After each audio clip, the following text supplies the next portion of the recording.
it's a $1.25 store. It's the $1.50 store. Welcome to inflation. That's what Ghost used to. He used to have that super chat feature with I'd buy that for $1. I think so does Razor Fist. I think he's also got. I think Razor Fist was the first. Yeah, he was the first. Oh, cool! Now it tells me that Gio reposted the stream on. Oh wow, that's a nice feature. That's pretty nice. I don't know if this is worth. So it scared the crap out of me because I do pay for this the whole StreamYards thing, and I forgot that I have it as an annual fee, right? Like I just have it set up. So it scared me last month when it like something like a large sum of money dropped from my bank account, and I was like, "What the hell is this?" Like I was totally. I was freaked out, and then I checked it up, and it was like, oh, it was my StreamYards thing because it's a once-a-year time frame, and I totally forgot when it charged. And I was like, oh, that's good to know. Yeah, it did not redeem. It did redeem, and it just spooked me. Redeem. Howdy, Shane. It's good to see you in chat. We're just waiting for everyone to kind of pour on in, and we'll go from there. The interview I did with Shane is insane. I can't wait for it to come out. I'm looking forward to it when that one drops. It'll be good. So no, who had posted it? Someone was posting because every like 6 months there's the banger tweet from 5 years ago that gets reposted and everyone talks about it. Yeah, I saw a Heavy Wash, or no, I saw a Chaos Reigns video from 5 years ago that was still just as Kino. By the way, go to Chaos Reigns on Twitter if you want really good video art. He's right up there with our good friend Nightmare Friend. Nightmare Friend is an artist in and of himself. I mean, that's just he has his finger on the pulse of this god awful scene. We should pay him for promotion. He does promo videos for different streams. That's not a bad idea. I just. So I also want to put his name down in the credits for the promo video, just like, created by Nightmare F Slur, and just go from there. But we don't say it. We just say F Slur like that. We just say Nightmare Friend. Nightmare Friend. That's all that we need to do. Yearly forgotten charge Groiper. Oh, do you know that Groiper came back? But he might deactivate. So, but yeah, he came back. That Groiper came back. Oh, the OG, that Groiper. Yep. I think it was Nick not Nick Fuentes. It was it was Curtis Yarvin that quote tweeted him, being like, "He's back. The OG word is back after all these years of discourse." Yeah. No, because someone had posted it was the Flavortown tweet, and I think it was from like 2020 when this tweet came out. It was like during the height of all the pandemic stuff. And someone was just like, I've been sitting at home in my apartment watching reruns of like, diners, drive-ins, and dives. And I'm watching these like gorgeous burgers cost like $4.71. And if those were around today, they'd be in some like new age hipster restaurant where it costs like $19.71 and $4 extra for a side of shitty fries. And I was just like, man, I've never considered food my like measure for inflation. In part because it is the ultimate measure for inflation because it is more expensive to buy food these days. But growing up, because I am a middle class Walmart American, and I will occasionally go to Walmart for things, and not to look like a creep or whatever. But this was for 2 weeks ago. I was at my godson's birthday party. So I went to Walmart and I bought him a present, and I bought him a Lego set for race cars and stuff like that. And I was just walking through the Lego aisle, and the sets are incredibly like niche specific parts. Like it's not like the creativity of what you had to work with in terms of like the blocks from like 20 years ago. But also I was incredibly just blown away at the pricing. God, yeah. This is my childhood measure of inflation. It's adult pricing. Was for Redditors to it's do expensive to be a soylennial. I now understand. I don't buy Lego sets or anything like that because I'm a grown-ass adult. I turned 30 in a couple of months. But like I was walking through and my heart kind of broke inside because it's like seeing your childhood idol or like your heroes all kind of like fall apart and be old and destitute. And I'm walking through this aisle and I'm visibly holding the birthday card so I don't look like the soylennial man-child who's like ogling all the sets. I mean, I totally was, but I was trying really hard not to like look like something embarrassing. And I'm thinking to myself, good God, this is so expensive. Like my heart broke a little inside because I was like, man, I don't remember it being this like expensive as a kid. I mean, I still have all my like tubs of this plastic crap in storage somewhere at my parents' land Because when I have kids, like he or she will definitely be playing with all of those, and it has an excuse for me to act like a child again. But I just felt really depressed watching something I have so many fond childhood memories of building and playing with and creating my own imaginary worlds and lore. And how it's like, damn, this is expensive. But That's why people have kids though, so they could like reenact their childhood. But now that they don't have kids, they just do it anyway. They do it anyway. It's that Arrested Development stuff because it's just like, and again, so I saw that tweet, and then there was a bunch of other people talking about like the banger tweets from the pandemic. I think it was like our friend, I think it was Paul, our friend Woman Definer, who had posted the tweet where some guy had used the distance Walmart delivery thing where like the guy would like contactlessly put it in the trunk of your car or whatever you order. And it was just 3 Funko Pops. And it was just like, this is the craziest time of our life. And it's incredibly sad how fast the biomedical security state has been effectively memory hold, because the worst facets of our society have been essentially plugged into the amnesia machine, and we don't think about it anymore. And it's really crazy for me because like COVID was a wild time for my ass, because at the height of this like weird stuff coming out of Wuhan, China was popping up in the news. That's when my kidneys had failed. And so like I'm dealing with all this weird lockdown stuff. And at the same time, I'm on dialysis trying not to die. And it was this particularly strange time of like distance and masking, and like also I'm chained to now a medical system that I don't have any real faith in. I mean, I have to have some faith in it because it's kept me alive thus far, but at the same time, it's just like, oh no, like this is not good. Like we've lost so much of what we used to have as a society. It was like an AIDS patient in '82. Oh. Yeah, I guess, except I'm not, one of those people. But like it's, and so you're just like, what was? I remember you told me when you got the I was gonna say peptides like fucking AIDS. No, when you got the monoclonal. Oh yeah, that was. So I mean, like, so okay, so there are various states. I think it was like it was in Minnesota and in New York and a few other blue states. Yeah. But if you were in Dallas County, Texas, this is where the city of Dallas is. Dallas County, Texas. And you did not have a pre-existing medical condition like I did, because I was a recently organ transplant patient. They had racial triage for receiving monoclonal antibody treatment. And then even after Biden got into office, they had later rescinded its experimental clearance status for as a medical therapy to prevent Governor Ron DeSantis from just more or less effectively relying on monoclonals and trying to force. Yeah, I don't know. They didn't go like with like that route. Just have a passive treatment like the antibodies. Yeah.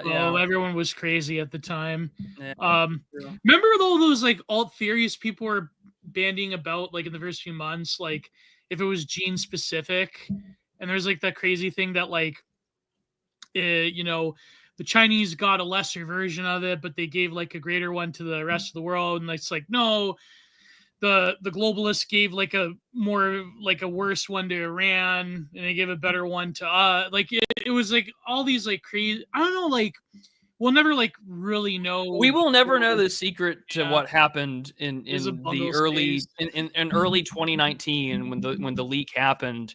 And everything that we're never going to know, in the same way we're never going to know about everything that happened on September 11th. We're not going to know everything behind the Kennedy assassination. Like those things will just forever stay behind black ink and bureaucratic tape. So you can never get a freedom of information request. Or Jonestown or Oklahoma City. Because if you start doing FOIA requests, the FBI will knock on your door because you're asking questions or doing research. Like these are the things that happen. And we'll never know the truth behind what fully happened in that laboratory, the Wuhan Institute of Virology, sometime in 2019. Because it was really funny. You know who the first person on YouTube I heard ever talking about this? Do you want to guess? You want to guess who I remember talking about it early on in 2019? Was this when no, Stefan Molyneux had already gotten Molly Meme was still around on YouTube. This was long before he got banned. Just guess. Oh, Sargon. Styx Hexenhammer. Oh, Styx Hexenhammer. Yeah. Oh, because he would always do the 3 hot take videos in the morning, and one of them he just mentioned. I'm almost positive it was him. He had mentioned something about some weird disease happening in China in 2019, and I was like, "Huh, that's kind of strange." And then I moved to where I am now, like Christmas Day 2019. And then just shortly thereafter, kind of like everyone's like, the world ends. But I already had like a remote job at the time. And then all hell broke loose from my end, medically speaking. But like, yeah, what a wild time. Yeah. Sticks ain't doing too great. But No, not these days. I do No. certainly hope that whatever's going on with him, he can afford a good counsel. Oh yeah, the Medicare December stream. I think I remember that one. Oh, he mentioned it too there, huh? Yeah. Yeah. By then, everyone kind of knew something weird was going on in China, and we weren't sure if this was going to be like another SARS thing or whatnot. Yeah. And then, of course, Nick Land took a break from Twitter, and then everyone assumed that he got eaten in a Chinese wet market. Chinese wet market. That was the best meme ever. All those videos are probably bullshit from China. Oh, I'm sure. It was great psyops, though. Yeah. And I distinctly remember it was like April 2020, like when this first started coming out. You could go on reddit.com, which is always, I mean, it's awful. Don't go there. But like you could go there, and there was a very prominent anti-Chinese streak. Like, yeah, there was. Yeah, there was a huge anti-Chinese. There was a huge normie sadism against. There was normie sadism against the Chinese, but it was also like the Chinese government, the CCP, has not done anything to talk to journalists. There's not been enough transparency with the World Health Organization or like the United States National Institutes of Health. And then somewhere around April 2020, just snap. Yeah. It was now all about Trump, you know, not doing enough. People are dying, And then I remember watching on television at my aunt's house, and like, this is Dr. Deborah Birx, this is Dr. Anthony Fauci. And I was just like, oh my gosh, it's the guy from the Sallow Forum AIDS spread. We're all going to die. It's over. Now he can give so AIDS crazy to everybody. This was 5 years ago. It's tragic, isn't it? Yeah. Oh, Medicare did a stream on the Finders. I missed that one. He did do a stream on the Finders. Sean. Oh, I have T.R. Hudson has consulted it a lot lately. I guess they're doing some homework for a library of mass destruction. Library of mass destruction. Well, you know what? Flesh Simulator had a great video on it as well. Yeah, but if you want a really good breakdown on like Eye of the Chicken Hawk and the Finders, our friend Dimes and Judas over at Blood Satellite have covered those books ridiculously. That was a great documentary. Yeah. But I did this whole thread that was one of my the first very popular thread I ever did on Twitter. This was like back in 2018. And I had to delete it because some person of a particular identity, a particular gender, like got wind of it. And I'm like, oh, this is back before, you know, this is when you could get banned for anything. And I'm like, I don't want the attention of all of these people with the particular flag in the bio that's pink and purple or whatever. So anyways, I have to mention this. MG mentioned this in the chat. I want to give a very heartfelt and sorrowful rest in peace to Joshua Sanders, King Cobra JFS. Passed way too young, and he was only 34 years old. He was a few years older than me. And I think it's, I wrote something on my Substack about it, about how the internet swallows certain types whole. And there was a great video I saw from a low follower YouTube channel called, if you just search King Cobra JFS and Deaths of Despair, it's quite a good video. And that video that his father put out was honestly heartbreaking, how he was significantly bullied from an early age, and the trolls just managed to find him. And as I said in that long post I did on my Substack, you know, there's a lot of lolcows that I think have done abominable and cruel and destructive things to others and themselves. But I was never that big of a follower of King Cobra, but I never could understand why people were so vicious towards him, why people would keep sending him gallons upon gallons of alcohol and stale food. Because I grew up around guys like that. If you grew up in a small town in America, in Canada, you know guys like King Cobra. Guys that like, they didn't really excel too hard in anything. They kind of, you know, like they became like metalheads or goths, and they have a very like, you know, there's a little bit of like nihilistic abandon, but they're good souls nevertheless. And they, you know, maybe they're not the brightest people in the world, and they could be quite forceful in their like shtick, you know. But at the end of the day, there's millions of King Cobras out there, and you know, there's guys I grew up with that are exactly like him. And well, I wouldn't want to use the term white trash. That's like too much of a derogatory term, headless pragmatist. But I guess, you know, for lack of a better term, like, you know, let's say the underclass of largely, you know, lower class white. Lower class white, yeah. And there's other ones like Cyrax and DSP and what's his name? Review Tech DSA. Yeah. Review Tech USA. Or like other like hideous scammers like Boogie and people that have lolcows that have done absolute destruction to themselves and others. Chris Chan comes to mind. But I think out of all of them, King Cobra dying is a huge blow.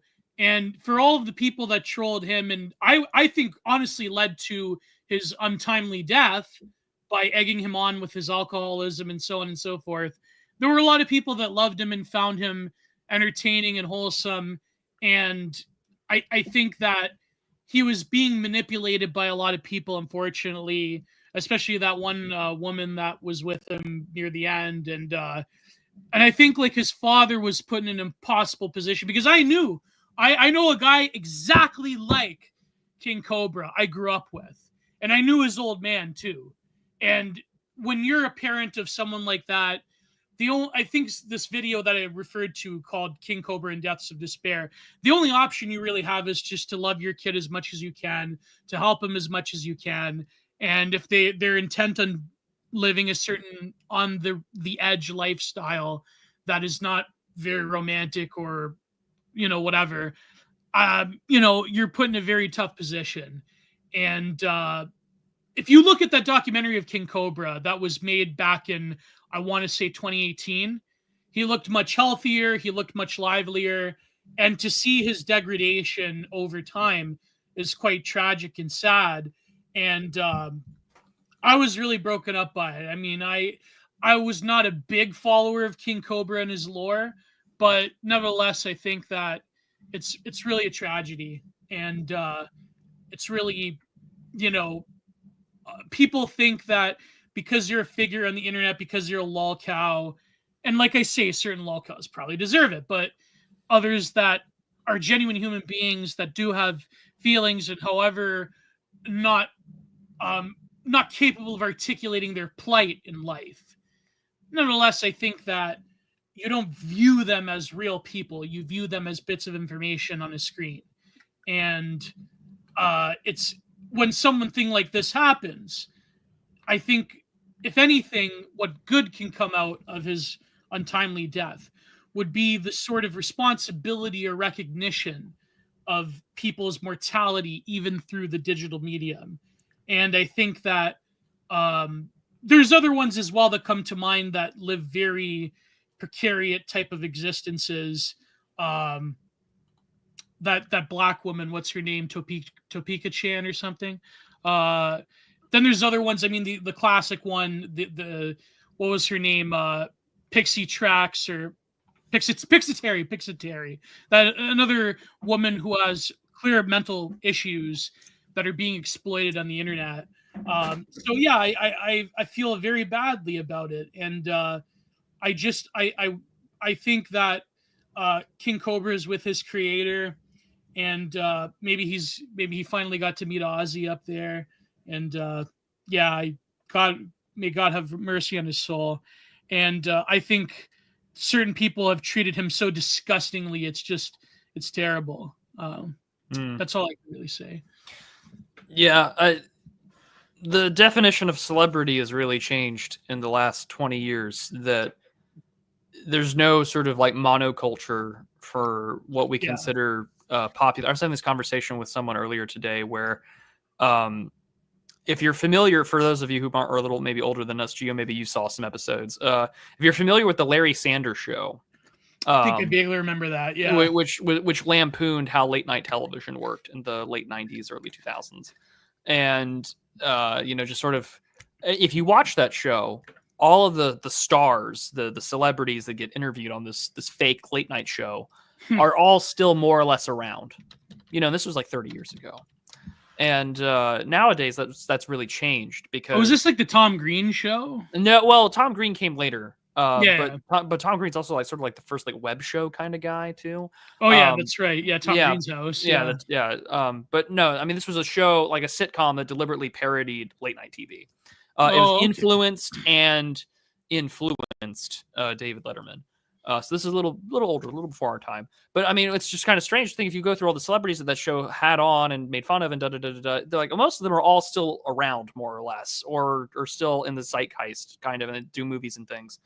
And nowadays it's kind of strange because that really isn't the case anymore. And of course, late night is dying because no one watches television. There's no reason to really come on. And what is late night other than a continuous revolving door of promos and commercials, whether you know it or not, because everything is pre-scripted, everything is pre-done, everything is fabricated, because you do the pre-interview, the screening stuff, and then you bring up like a funny anecdote, but you've already, you make it look organic, but obviously it's not. And so now you have all these celebrities that are on the internet, right? Like we even have the joking meme term for it, niche internet micro celebrity, right? Or e-celeb. But I mean, like, still, if you don't know about someone's existence or if you don't follow a certain thing, you have no idea how famous that person is, because it's still unfathomable that someone can have like a cult following for decades or years and years and years and still be relevant. And then poof, they're gone for all sorts of tragic reasons. I mean, like for people who like, I guess like game content, right? Like gaming in general, like the gentleman who ran the Mitten Squad channel, he had taken his own life a few years ago, and it was like, and he had struggled with alcoholism and things like that to a point where it really affected his career. But it's like, if you don't know about these people or anything like that, it's really hard for the scale in which things like that can affect someone, or even like what their impact is on the internet. Because like even you and I, like we have a very small piddling following on YouTube, but like it's kind of strange that we've been around for years doing this sort of thing, and that people know us, or people have been following us for that long. Like that's still an unfathomable number to consider. Just even the thousands of people that watch this show, like that's very strange to consider. That if we were to die, or I mean, we all do die. Death comes for us all. We just don't know the hour. That we would hope that in those situations, despite how people might think about you or your views, or your family might think of your views, like at least there's that. Like you said, people can be loved as best as they can. But unfortunately, with the internet and the ability to constantly be creating or constantly let the audience egg you on, especially if you're not doing, I mean, like it's different when we do content like this. I mean, in comparison to what King Cobra was doing or what anyone else, in these kind of situations are, you really can be taken for a ride, and it often ends in tragedy. Or sometimes they can leave and come back better. And, you really hope that whoever decides to say, maybe this isn't for me, that they find something where it's healthier for them. But, as with so many parts of celebrity, it eats people from the inside. And what's worse is that, unless you have an agent or a manager or whatever, right? Like this is all just you, and you kind of live in a hell of your own design. And it tends to bring out the worst in people. Oh yeah. That should be a name of another of a show episode, Internet Celebrity, but it's like incel. That's a good one. No name. Internet and celebrity. Oh man, but yeah, it's a very funny thing in a way. Like I don't really think about it, because I think when you consume as much content on the internet as you produce, you don't really think of it as you are a figure. I think there's a level of grandiosity there, but however small your audience is, there's obviously you are obviously subject to the same machinations. Oh yeah. But you just hope that it doesn't affect you as much as it's kind of publican and Pharisee, where you like, I thank thee, O Lord, that you have not made me into this lolcow like that other guy. Exactly. And not that I want that to don't ever want to be that guy, like, I mean, I've told friends, it's like, if I turn into a lolcow or if I turn into like a cringe wife guy F-slur, you have all permission to find me and hunt me down and have me dragged and quartered by horses. But like, I say that partially in jest, but like, you never want to Flanderize your own self. And I mean, that's sort of the tragic case for a lot of people, not just political content creators, but even people who cover all sorts of stuff in general. Like the sense of power, self-importance, and grandiosity can get to you, and it really does make you grateful for who actually supports you, and not just financially, but like longtime fans, people who reference things from forever ago. Like it's always fun. I forgot half the stuff I put out there. Oh, same. And what's even more funny is that I'll get comments, or sometimes I'll go to YouTube Studio and I'll edit something, and it'll be like, the little community tab or whatever, and it's just like people commenting on a video you made like 3 years ago, and you're just like, oh damn, I've been doing this for a hot minute. Like, I've been doing this for 5 years. That's a crazy thing to think about, and you've been doing it longer. But it's also like, you and I are incredibly blessed because we get to do this. And people get to send us their hard-earned dollars to review film and TV shows, like we're going to do tonight. So we're actually doing something a little more cozy. I know we're kind of on a dour note, but we have a very uncozy topic to talk about as well. But well, we really do. Yeah, we do. But and on the other hand, well, actually, the movie, it's cozy, but like the implications of it. The implications are so dark. Yeah. So Gio was given a super chat last week to review the film WALL-E, the 2008 Pixar film. I think it's probably my second favorite Pixar film after The Incredibles. I never watched I watched The Incredibles is the most Randian movie ever made. Yeah, I heard about that. It is very much a like, actually the world is better when like the powerful rule. I could talk for hours about The Incredibles. It's a great film. I have not seen the sequel. I don't ever plan to. In the same way, I really don't watch a lot of really animated children's content, period. But like I worked for a children's charity, and I sat down with a class and we watched like Toy Story 4, and I was like so incredibly depressed because it's like, why would you make a sequel after you've given like the perfect generational send off for kids like me? But the show must go on. Yeah. There's only 3 Toy Story movies. There are 3 Toy Story movies. There are really only 3 Shreks. There are only 3 Shreks. Well, we'll see, because now they're making 5 or 6. Yeah, there's like 5 or 6 or whatever. But like, oh, good lord! And then it's gonna be so bad. Because they did the trailer saying it's coming out next year in 2026, and I'm like, how much do you think these self-aware, because all the writers have that like irony poisoning where it's just like, we're aware of all the memes, and I'm like, how much do you want to think they're gonna sneak in a Shrek is love, Shrek is life meme somewhere into this like self-aware Shrek sequel? Oh, did you do the King of the Hill review or no? No, I've recorded it. I need to put out something for it so I can do it. I love how Spum Donor, he like baited everybody with that title. He was Cuck of the Woke. That's funny. Because I've been rewatching with my fiance. We've been rewatching King of the Hill because she wants to rewatch the series before she watches the new season. I just rewatched the new season. I just like downloaded all 10 episodes off the internet, cough, and sailed the high seas and watched it all. Well, Spum Donor really didn't go into depth about each episode. Maybe are you going to go into depth? I've taken the highlights of each episode, and then I've also taken this general. There are like 3, I don't want to call it vibes, but like there's a vibe about like just like an older white sort of like George W. Bush voting couple going like now coming back to Texas after like the Great Replacements happened. Because like the first episode, they're like, we're back from Saudi Arabia and Texas is totally changed and Dallas Fort Worth is awful. And like there's this subtle vibe that like what happened to Buck Strickland? Is he still there now? Oh, he's still there. He's just in a retirement home now. Still womanizing piece of shit. But like it's wild because I mean, of course, like Johnny Hardwick died, Luann's not in the show, and I mean John Redcorn voiced his original lines before dying. But like they destroyed Khan, the voice actor.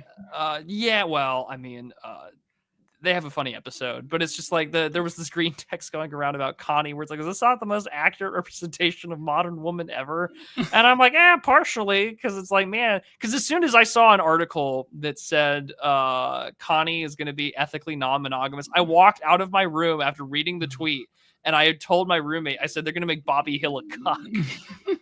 But he like rejects it, doesn't he? No, not really, because he's got that one-itis syndrome. And then at the end, Connie is like, I want to do all these terrible things to you. Da, da, da, da. And it's just like, okay, but like, how many other people have you been with? Like, unlike Murdoch's yellow fever, which can be cured with a bullet. Like, they should have just kept Connie as a femcel. That would have been the best. Well, yeah, but then you watch the original series. There's the on again, off again, will they, won't they, kind of like childhood, unrequited girl next door. The 13th season or whatever it was. Well, I mean, it goes throughout the whole thing because, like in season 6, they're like together, and then that's the episode where Khan tells Bobby to like, I'll give you $300 if you break up with her, and he's just saving for the wedding, and then eventually they do break up, but there's this like. They had to like rob us of a happy ending where Bobby's like married to Connie and they're like, he's got his job as a chef or whatever. Well, he is a chef in the new show. Then they robbed us of that. That's terrible. Who knows? Maybe they'll get back together. But we'll see, because they definitely tease the second season. It's really strange because like they rebooted or they did like a sequel series or a sequel season to Beavis and Butthead, which was not bad. I didn't find it as objectionable, but it was also like the Beavis and Butthead sequel or reboot season or whatever you want to call it, like came out during like peak woke. Yeah. But now like the show is clearly written for a like it's written like right after the pandemic, and like there's an opening bit where like Dale Gribble wins the mayoral election for Arlen because he's like an anti-masker, but only like 9% of the population voted, and they're making fun of democracy. But it's so they're like recreating Eddington, but not even. Like, although Eddington, I gotta watch Eddington. Show if you could hook me up, brother. I will help. I'll hook you up. Because everyone's been talking about it, and I've seen most of Ari Aster's films. Even though I know like he's not the best, like because I've heard from both my like in my real world in real life, some of my more progressive friends that are just like, this is like a right-wing power fantasy, and then I've seen I've seen my friends on Twitter who are just like, this is such a shit film that a parody of the COVID era, and I'm like, okay, I have to go see this for myself. Moldovan said it the best. It was like, it wasn't necessarily a right-wing thing. It was just that they made fun of like the excesses of libs, and you can't ever do that. But and like the sort of like lib media, like the New Yorker and all that, that's all they could laser focus on. They don't focus on the fact that he's also making fun of like anti-mask conservatards. Like, it's, you know what I mean? Like, I think Ari Aster, he definitely does have a lib bias, but I think like from what I've heard from various people that have reviewed it, he like sort of restrained himself. Like, in other words, like, for example, like the Antifa super soldiers are like literally real, and but then like, I don't know, like they say the ending was kind of stupid, but like I said, if someone in the chat wants to send us donate $100 to Prude. And also Entropy works now that I have most of the audience working. I got back with Rachel over at Entropy. I reset some stuff with OBS and the whip link, and for YouTube now it works. So finally now super chatting functions, and you don't have to pay Google, and they Entropy takes a smaller cut than YouTube does, and you're still supporting the good frog that's on screen. But no, I guess that all that being said, I have the Halo review / discourse corner episode should drop this Thursday or Friday, and then the King of the Hill stuff I'm going to put out as well, and then I need to flesh out something. I'm going to be, Lord willing, I will be writing something for Frontier Magazine again. So I'm the editor, Peter. The strongest will survive. So true. That will. Well, it's more of a Halo CE thing than it is Halo 2, but that'll come out eventually. That was in Halo 2? That's in Halo 2, buddy. Oh yeah, because Breaking Benjamin 2004. My best friend in real life, he's like a huge like Halo head. Like, he was like there for all of the midnight releases and all that stuff, and he knows all the lore. He used to post on that forum what was it called? The Flood? Where you had halo.bungie.org, and then you had all the other forums that would spawn out after Yeah, the 2010. Flood was one of them. The Flood was one of them, if I remember correctly.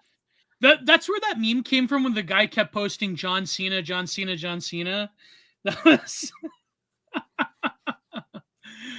I am a shadow.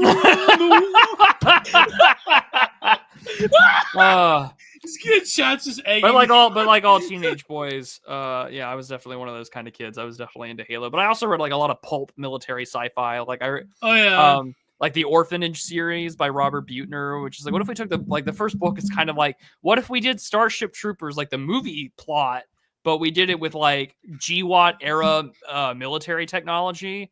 And we're fighting on Ganymede. Like, it's actually okay. The series of novels is great. It jumps the fucking shark in the third book, but like the first two are amazing. It's really good. Who's the comic book guy that did Sin City? Frank Miller. I think Frank Miller did. Didn't he do like, was it Superman or like what cape shit were like? It was like GWAT era.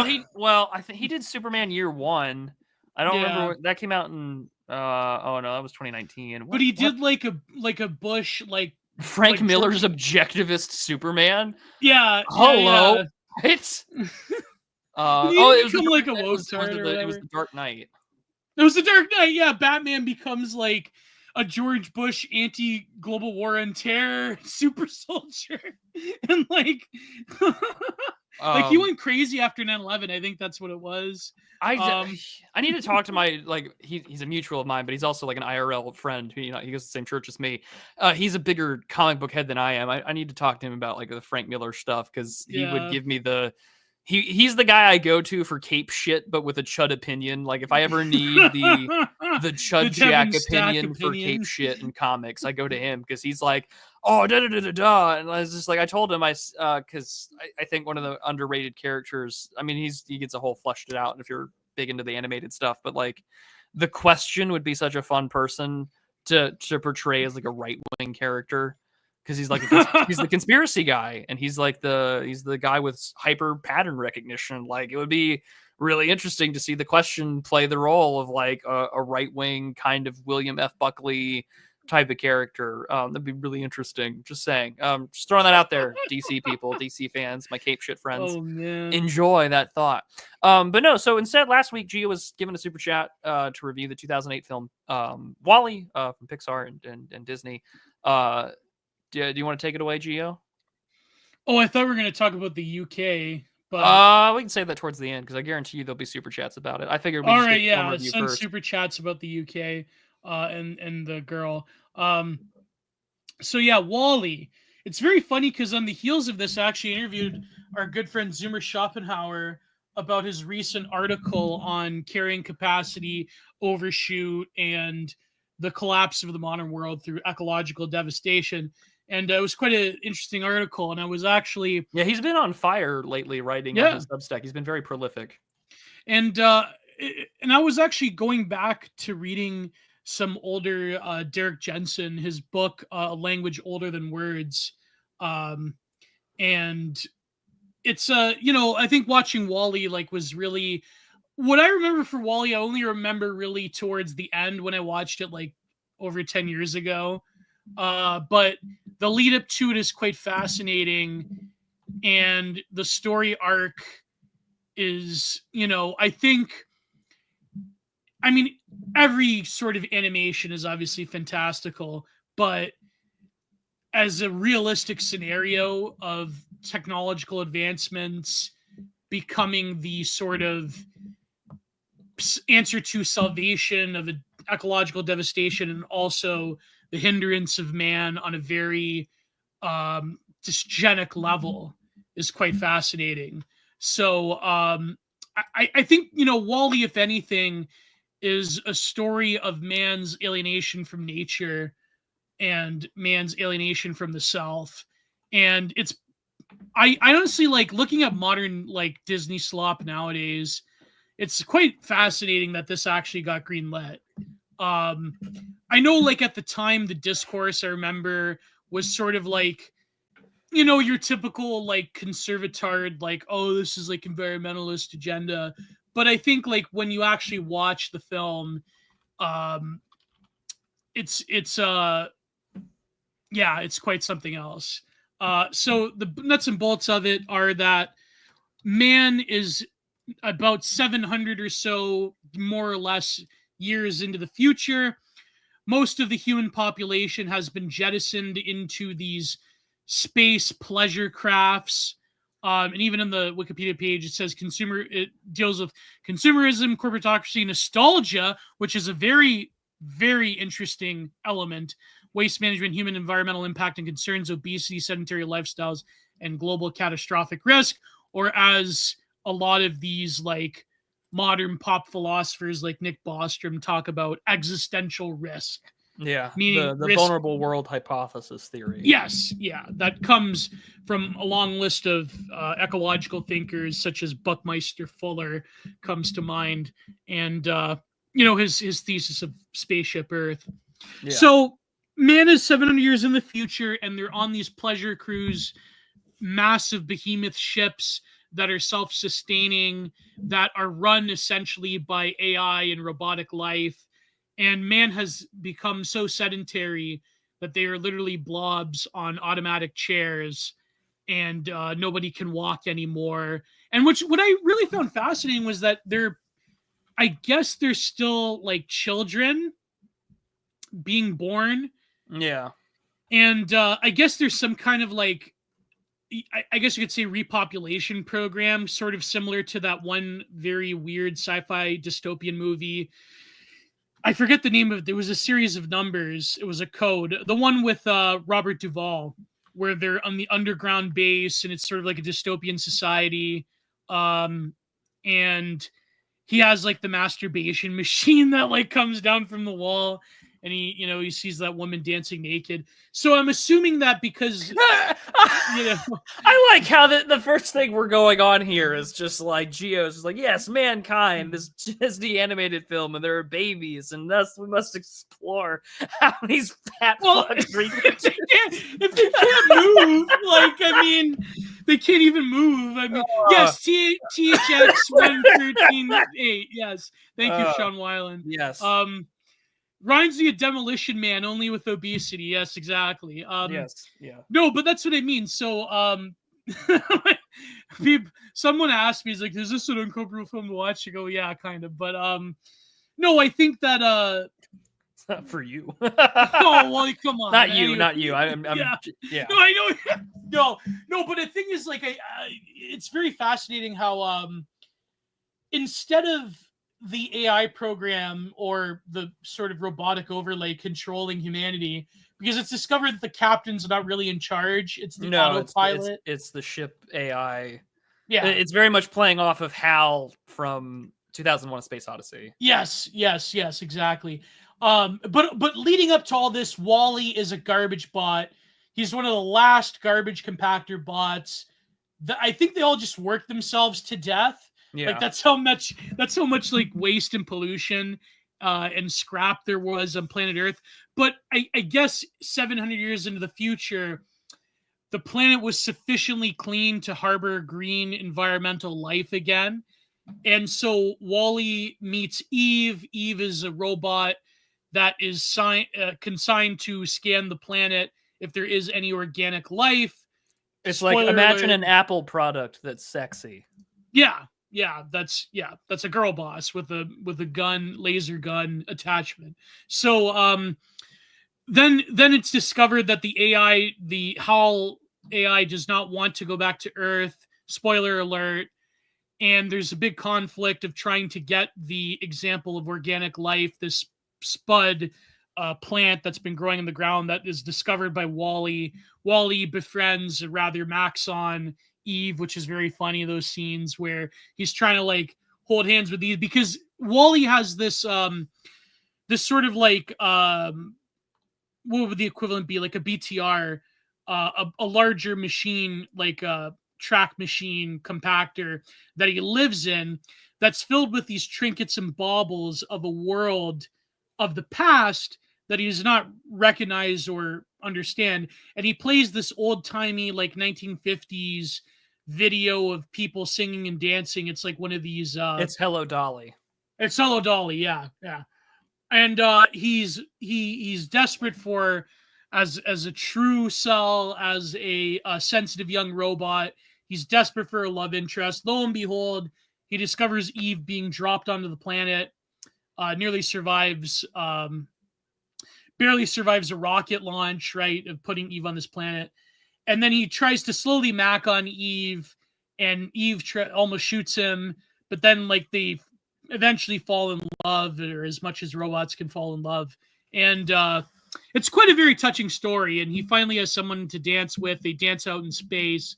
But then the conflict is that the AI bot, the co-pilot, Hall, controlling the ship, doesn't want to go back to Earth. And so there's this big conflict. They eventually win in the end because now the captain discovers, and it's literally visualized, because now the captain, he's like learning about the previous time, about how to grow crops, livestock, in industry. He's like, in one night, he like uses the computer deck to learn about humanity once again. And he visualizes it by seeing all of the captains that came before him over the 700 years. And he sees that their progression into morbid obesity to the point of mass immobility.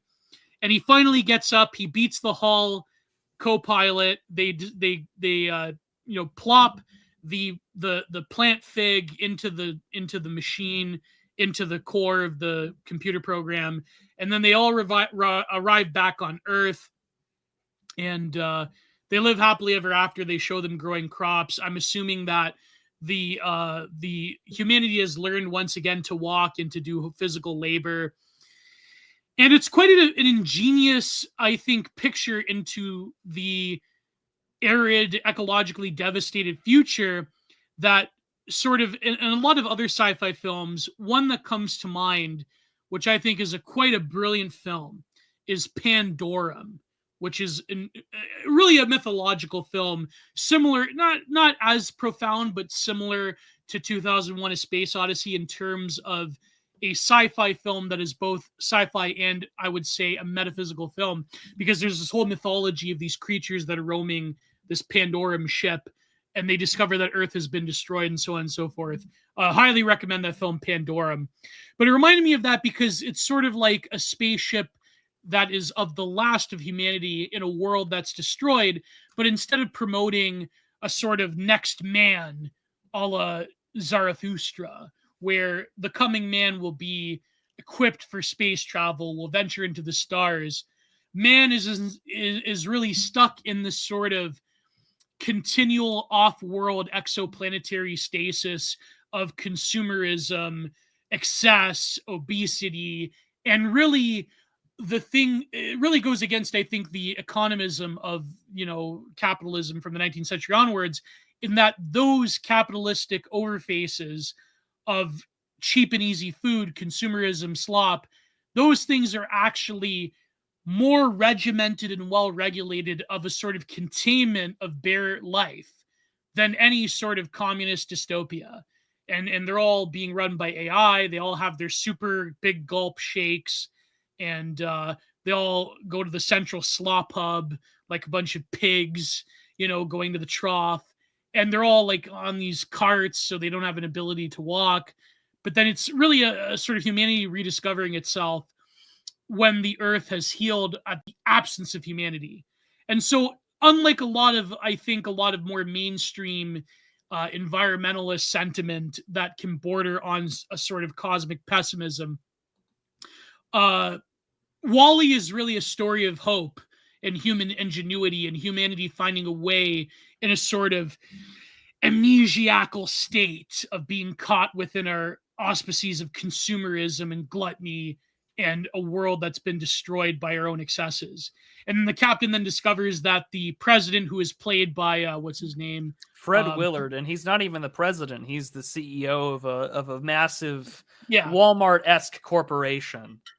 And he's the only live action person you see in the film, outside of some like edited CGI faces of like the various captains that have served on the ship. And But yeah, Fred Willard just serves us this kind of like, we got this under control. We can do this. And this is in the 2100s. But later on, he realizes that their attempt to fix the Earth has failed. The AI has essentially the Hall autopilot was essentially concealing this video from the CEO of Global Corp or whatever it was, by and large, from the captains that actually humanity is devastated. Stay on the off world, and you're not coming back in 5 years. You're actually coming back in 700 years. So I know Gio's sounding very woke, right? Hasn't he read Loki? That's very funny. James Lindsay was actually going after the Canadians now, so it's very funny. But so yeah, I think WALL-E, the nostalgic element is to me very fascinating, in the sense that it's rediscovering a pure, innocent form of humanity that can break through the waste and excess and the presentism of mass consumer capitalism and the destruction of the environment. And so I think that, unlike a lot of other, let's say, more left-orientated narratives about ecological devastation and global warming and so on and so forth, the past is a symbol of hope and renewal rather than a symbol of what led to planetary decay. And so WALL-E to me is really a great film in that regard. And the concept is very innovative. And I really enjoyed it. And of course, the love story between Eve and WALL-E is quite fascinating. Although I think certain people with certain proclivities make too much out of that, robosexuals or whatever.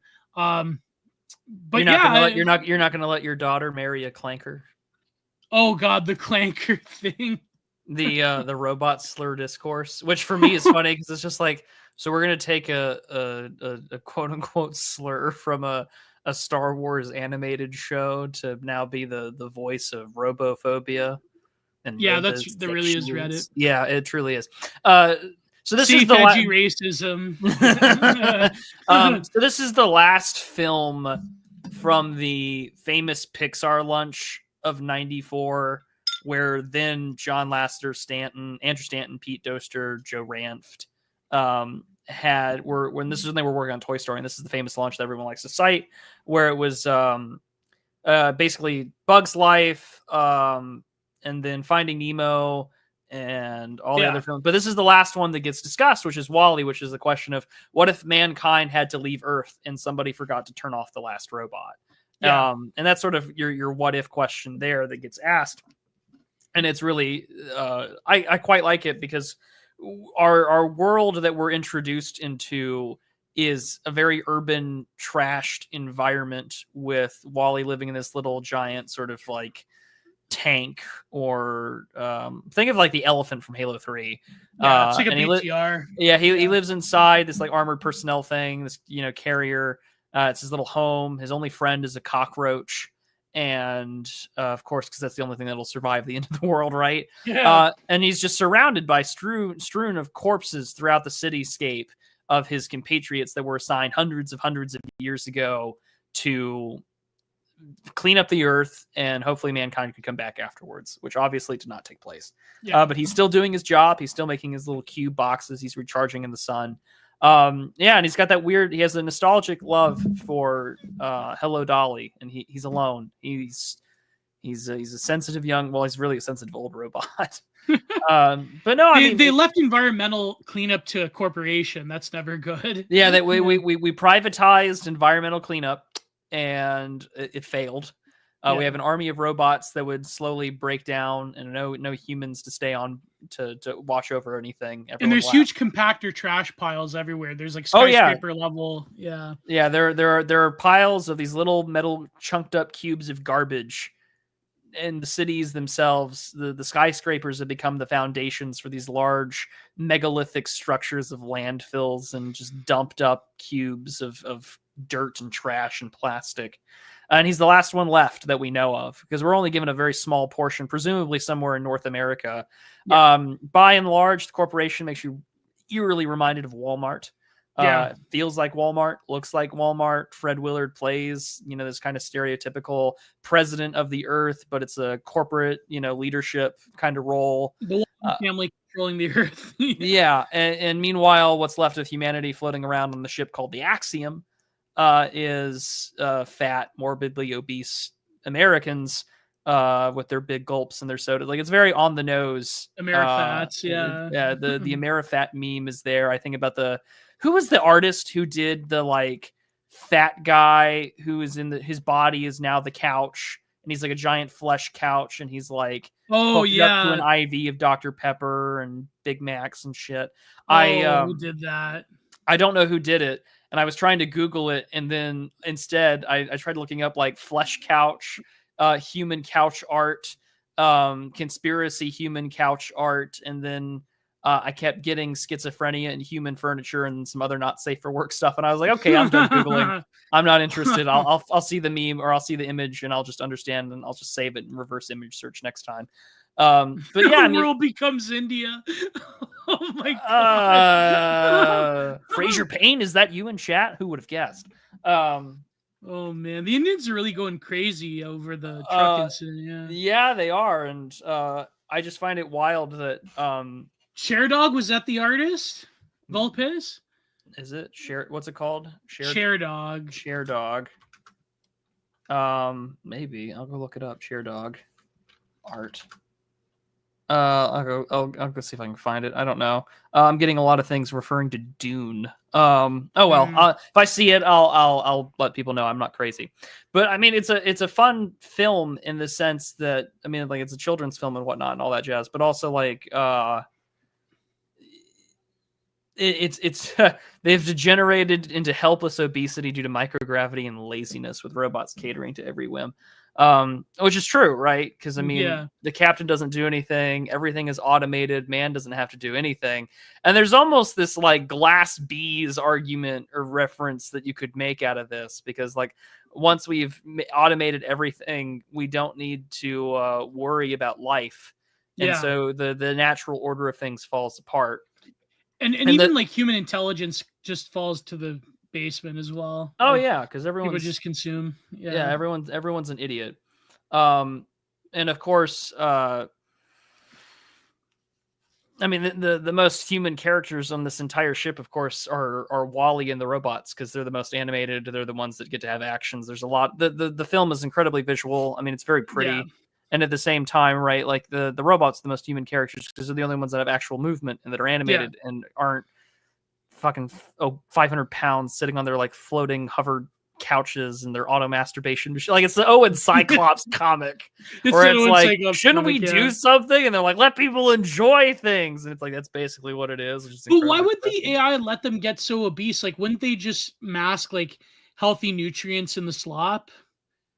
Like, that's one thing that I don't get. Like, they would allow humanity to just waste away. But I guess because the Hall co-pilot just wants them in a state of perpetual subservience. Well, so it's sort of like, Yeah, because the secret is the no return directive has been hidden from every captain. And so that's right, yeah. Like, everyone's just been waiting. Like Hall. It is like, it's like Hall had to like murder the crew. Yeah. Except, like if we keep the humans fat and complacent, they'll never question the big conspiracy of how come it's been hundreds of years and the ship has never gone back. And they don't even realize it's been, I guess, because after a few generations, they've been. Oh yeah, this is a generation ship, mind you, because we see when you go to the captain's, like the bridge of the ship, there's been there's been dozens of captains. Yeah. At the post, because it's been getting fatter. And they keep getting fatter and fatter and fatter. Because it's been 800 years, Yeah. Yeah. No, but that's but Wall-E, aesthetically, it's truly a great film as well. It's one of the last like truly great Disney films. Last for good Pixar film. Pixar, yeah. And the animation was done pretty well. And it's funny because I think Eve can talk better, but Wall-E does these like cute little sounds. Yeah. And like I think it's very good. Like, one reviewer mentioned this, how a lot of these animation films, they're so popular in places that don't really speak English, because the emotion of it, the ability to emote physically is there rather than through language. And so it's not a very wordy type of film. But yeah, and of course everything's got that sort of like mid 2000s Apple Store, like white in like white plastic aesthetic. It's basically like what Elon Musk envisions the world to be. It's terrifying. It is a product of like the iPhone just came out. Yeah. And this is the sleek and sexy design. Yeah. Because I mean, Apple at once upon a time was a really like it was the pretty place to be. And like you're so right though, because I looked up like the list of Pixar films, and Pixar takes a massive, it just like dies somewhere after Toy Story 3, because after the third film, the next film that they come out with is Cars 2, which turns which is I've never seen it. I hover over it. It is a 2011 animated spy comedy, and I'm like, that's terrifying. I think I saw Cars 1. I've seen the first Cars. I did not see Brave. I don't think I've seen anything after that. My mother's seen all these films. I've not seen, unfortunately, I saw Toy Story 4, but that's because of where I was working. Yeah. Also, I've seen Finding Dory because of where I was working at. But like outside of that, like, no, I haven't seen any of these films, nor do I want to. But also, it's just like I'm old. I don't know. I don't need to, which is fine. So be it. Let it be. It's dead, and that's okay. But yeah, that's the last good Pixar films. Yeah. I don't know. Like, there's something innately. It does really kind of show. It kind of does the inversion of like it's not humanity that has to like break free from the machine and to free itself. It's ironically it's the last living connection to Earth, which is this little robot that one shows proof that life can grow on Earth again, but also secondly that it takes something from Earth itself to return man back to the Earth, dust thou art. Yeah, it really is a communion with, like going back to the homeland sort of deal. Like I wonder if there would ever be like a sequel. Pixar Animation Studios, in coordination with Disney, presents Return to the Land, a science fiction epic. Sorry, I couldn't help I've been sitting on that joke all day. Oh my God. I thought about it while I was enjoying my morning coffee, and I was like, doing that stupid, dumbass thing where a guy makes a joke and he laughs to himself like a moron. That's me. And it's a good time. I wonder if they could come out with a second, like a sequel to WALL-E, where they actually show them like repopulating the Earth and like getting skinnier. I wonder if that's possible. Well, the implication during the credits is like mankind with the robots rebuilding human civilization on Earth. I don't know, because it would be. I don't know where you want to go with that, because that would be a very reactionary film. The main tension's gone. Yeah. Well, the main tension is now how do you rebuild from a society that has been dead for 800 years? Like, because those people that land on the ship, they have no memory of Earth. They have no memory of any of this. So this is all foreign to them. And now they have to be settlers, and they have to be basically colonizing their own planet, which it's a huge cultural memory. That's heckin' problematic, like, what are they going to do? Fight the native robots or trash monsters or giant cockroaches? Like, are we going to, well, yeah, that's like Pandorum. They have to fight off the mutated beasts. The mutated cannibals and all that jazz. That movie was horrifying. Like when the one guy like wakes up in the field, like in the middle, it's like, oh, and they just start massacring him. Like, that would be a very interesting film. Like, it's also like I forget Norman Reedus is in that movie. Yeah, Norman Reedus. He has a very small part. Yeah, Pandorum. This is I think, was it made before The Walking Dead? Before The Walking Dead, but after The Boondock Saints. Yes, This came out, what, 08, 09, around the same time, right? Yeah, Norman Reedus, he was in Blade 2 as Scud. Oh, that's true. Yeah, he like betrays Blade, and then he gets his comeuppance. While E2, Blood and Soil, reactionary Pixar philosophy. I mean, again, like I said, the most reactionary Pixar film is The Incredibles. Because you can't beat like when you have a world much like our own, where there are people that are just naturally superior at certain things, ergo actual like Ubermen exist, like superheroes exist. It's like, well, what do you do with that? I also find The Incredibles to be the most like realistic film for how superheroes like eat shit. And it's like, how did we stop superheroes? It's like lawfare.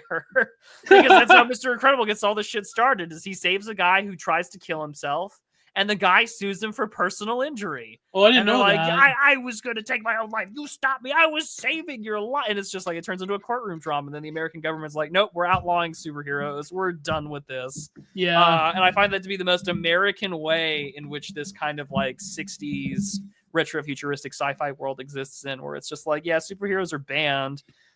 We just deal with bad guys now, ordinary people, because isn't that like X-Men? We cannot allow the existence of superior beings. Yeah, isn't that like X-Men where they ban the mutants? Yeah, there's a human supremacist kind of, or like non-mutant movement. Yeah, but with clear allegory to certain events in the Second World War and immigration. Yeah, of course. But with WALL-E though, you don't see any of that.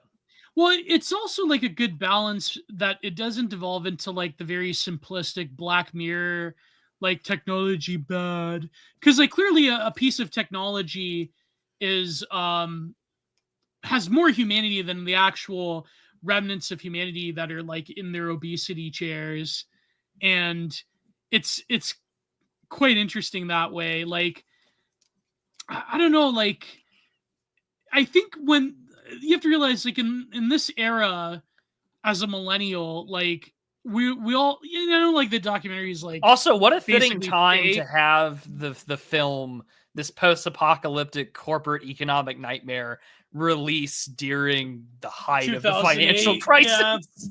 Yeah, but also like Super Size Me with like we watched this in school. Oh, same. Even though it was a very flawed there's a questionable documentary, but I mean, I distinctly in freshman year high school we watched class, it. Yeah, I watched Super Size Me. We watched it in science class. Yeah. So you have like it's sort of like why they made that film adaptation of our good friend Walter Kern's book Up in the Air. Like it was just, there was something there.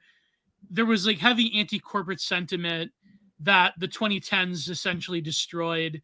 And I wonder, like, if you like would track the progression of children's films from the mid 2000s after 2008 to like the 2010s. I wonder, like, but then again, like Disney got smacked upside the head recently with that stupid. I don't know. Let's just go look up children's film.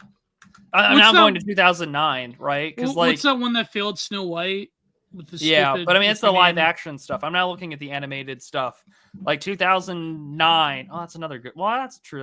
Well, that was that not a Pixar film? I'm now looking it up. Yeah. No, it was Up. That was probably the last good Toy Story. Well, that came in between WALL-E and Toy Story 3. I never watched Up. I think my mother watched Up. I never watched Up. I liked it. I'm looking at.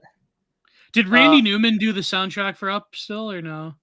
Did Randy Newman do the soundtrack? Let's go look it up, shall we? Because he did. No, no. It was Michael Giacchino who did Up. Oh, okay. He also did the music for Lost. He did the music for Rogue One. Yeah. What else did he do? I'm trying to think of. He also did the music for. Man, I'm trying to remember now. I don't know if I could get Matthew Raphael Johnson. That's like a big ask. Does he like talk to anybody? I don't know. Chris Hassler? He talks to Pete all the time. Yeah. Let's see. I'm trying to like children's films, because like I guess like for 2009, I guess was like kind of a shit year, because it was like Up, Fantastic. Well, it's not a shit year, but like it's pretty bad. Fucking Monsters vs. Aliens came out in 2000. Well, Coraline came out in 2009. That's a good film. The Fantastic Mr. Fox. Coraline's a good film. Those are animated films. All right, now let's go to 2010. Let's see how bad things get there. It just goes off a cliff in 2010. Shrek Forever After. Yeah.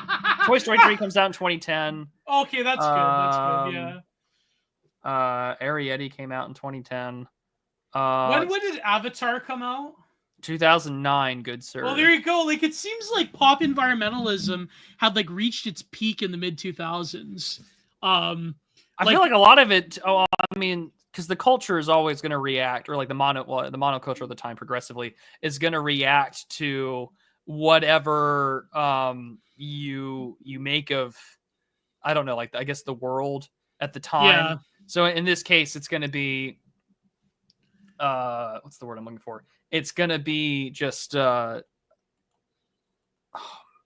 it's going to like, I mean, how many films at that time you could easily tell was like, oh, this is clearly about George W. Bush. Yeah. You know, yeah, well, Avatar was essentially about Bush, no? Yeah. Yeah, well, it was basically a refutation of the global war on terror. Well, that's the thing, like it's like, to me, like Avatar seems like peak Obama core as well. Like there's like that, you know, like that Obama core sentiment, like after Occupy Wall Street. Yeah. Sort of like it wasn't everywhere. Because then like another thing too, like Katrina had a huge cultural impact as well at the time in the mid 2000s. But did it ever show itself in film?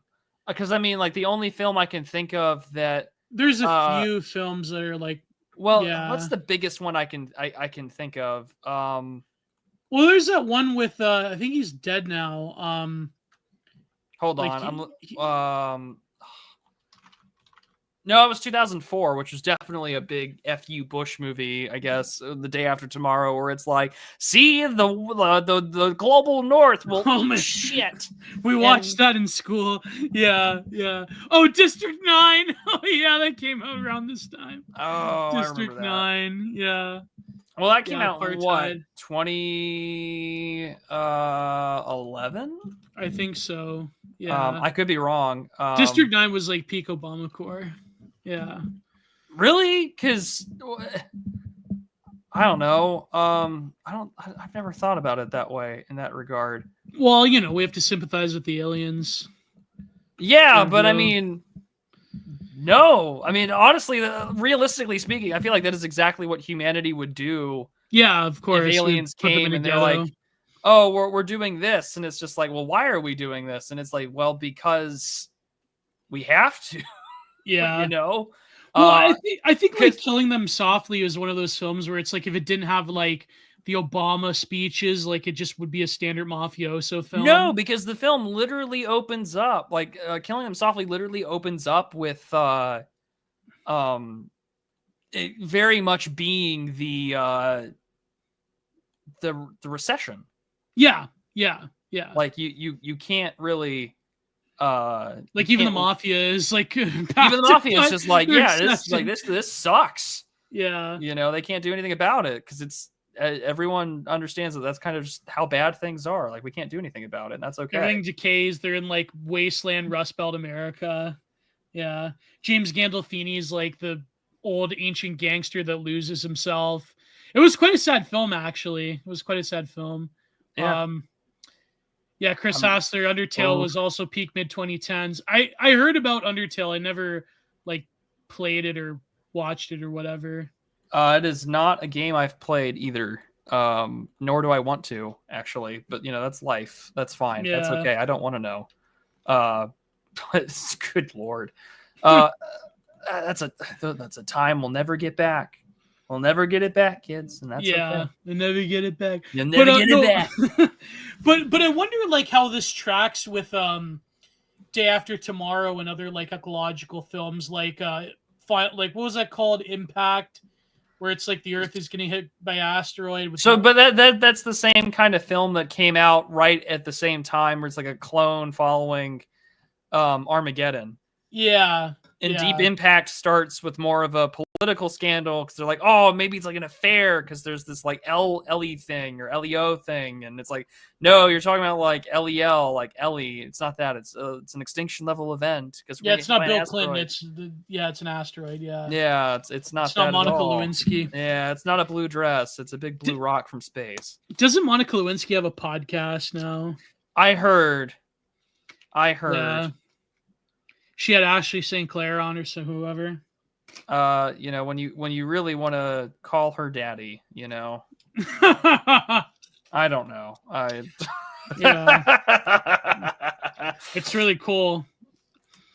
We all died during the Mayan calendar. No, I believe that the Mayan calendar was correct. I think that 2012 was a huge jump off point. It's just that it wasn't an apocalypse. It was just a sort of selective destruction of an older world. And the 2012 was really a year where online-based digital swarm society kicked off, and like you could visibly feel the culture and everything else change. So my crazy schizo take is that the Mayan calendar was actually correct, but in a way, like that is a take. Yeah. But it wasn't like an apocalypse. It was more of like an apocalyptic clearing out of an older form of us.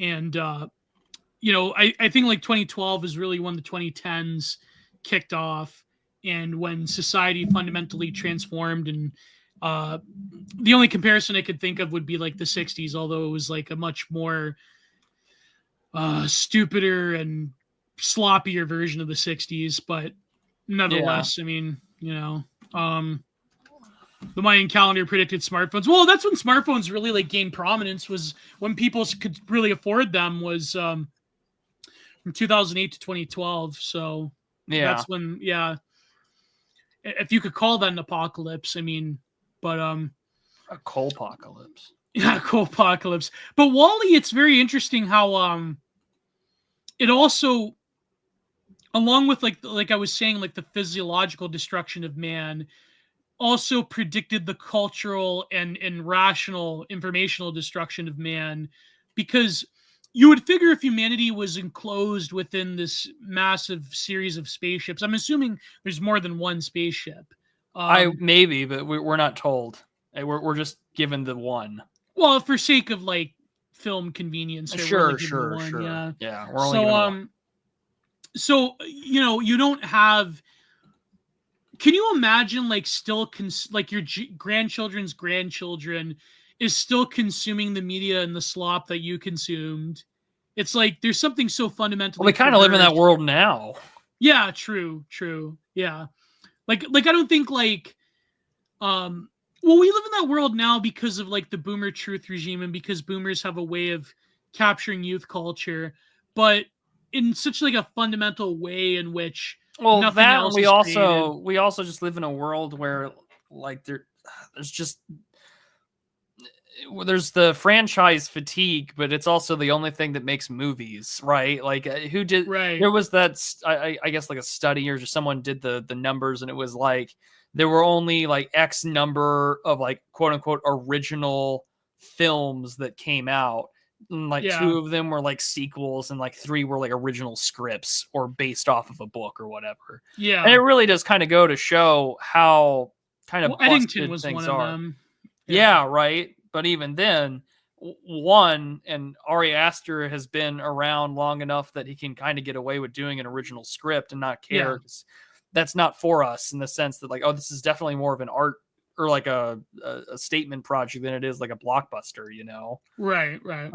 So much has changed to where like this is what you have to deal with, right? And it's like, okay, well, like this. Who is Eddington for? Eddington's for like people that have podcasts that live in New York. Yeah, like Eddington is for podcasters in the same way that like I feel like what was the latest Asteroid City was a film for podcasters and for like guys who have blogs and podcasts about film criticism.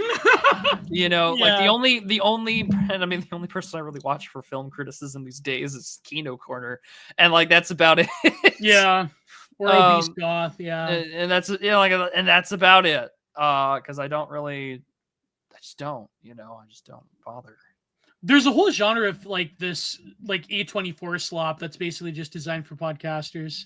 It's like slow burn, slow burn. Things that you would listen to a. Like I saw The Light Glow or whatever that film is called. I watched The Light Glow. I don't think I've seen that one. It's about being trans. It's what the horror film's about. I think PPP reviewed it, but that's a trans horror film. Is that what you said?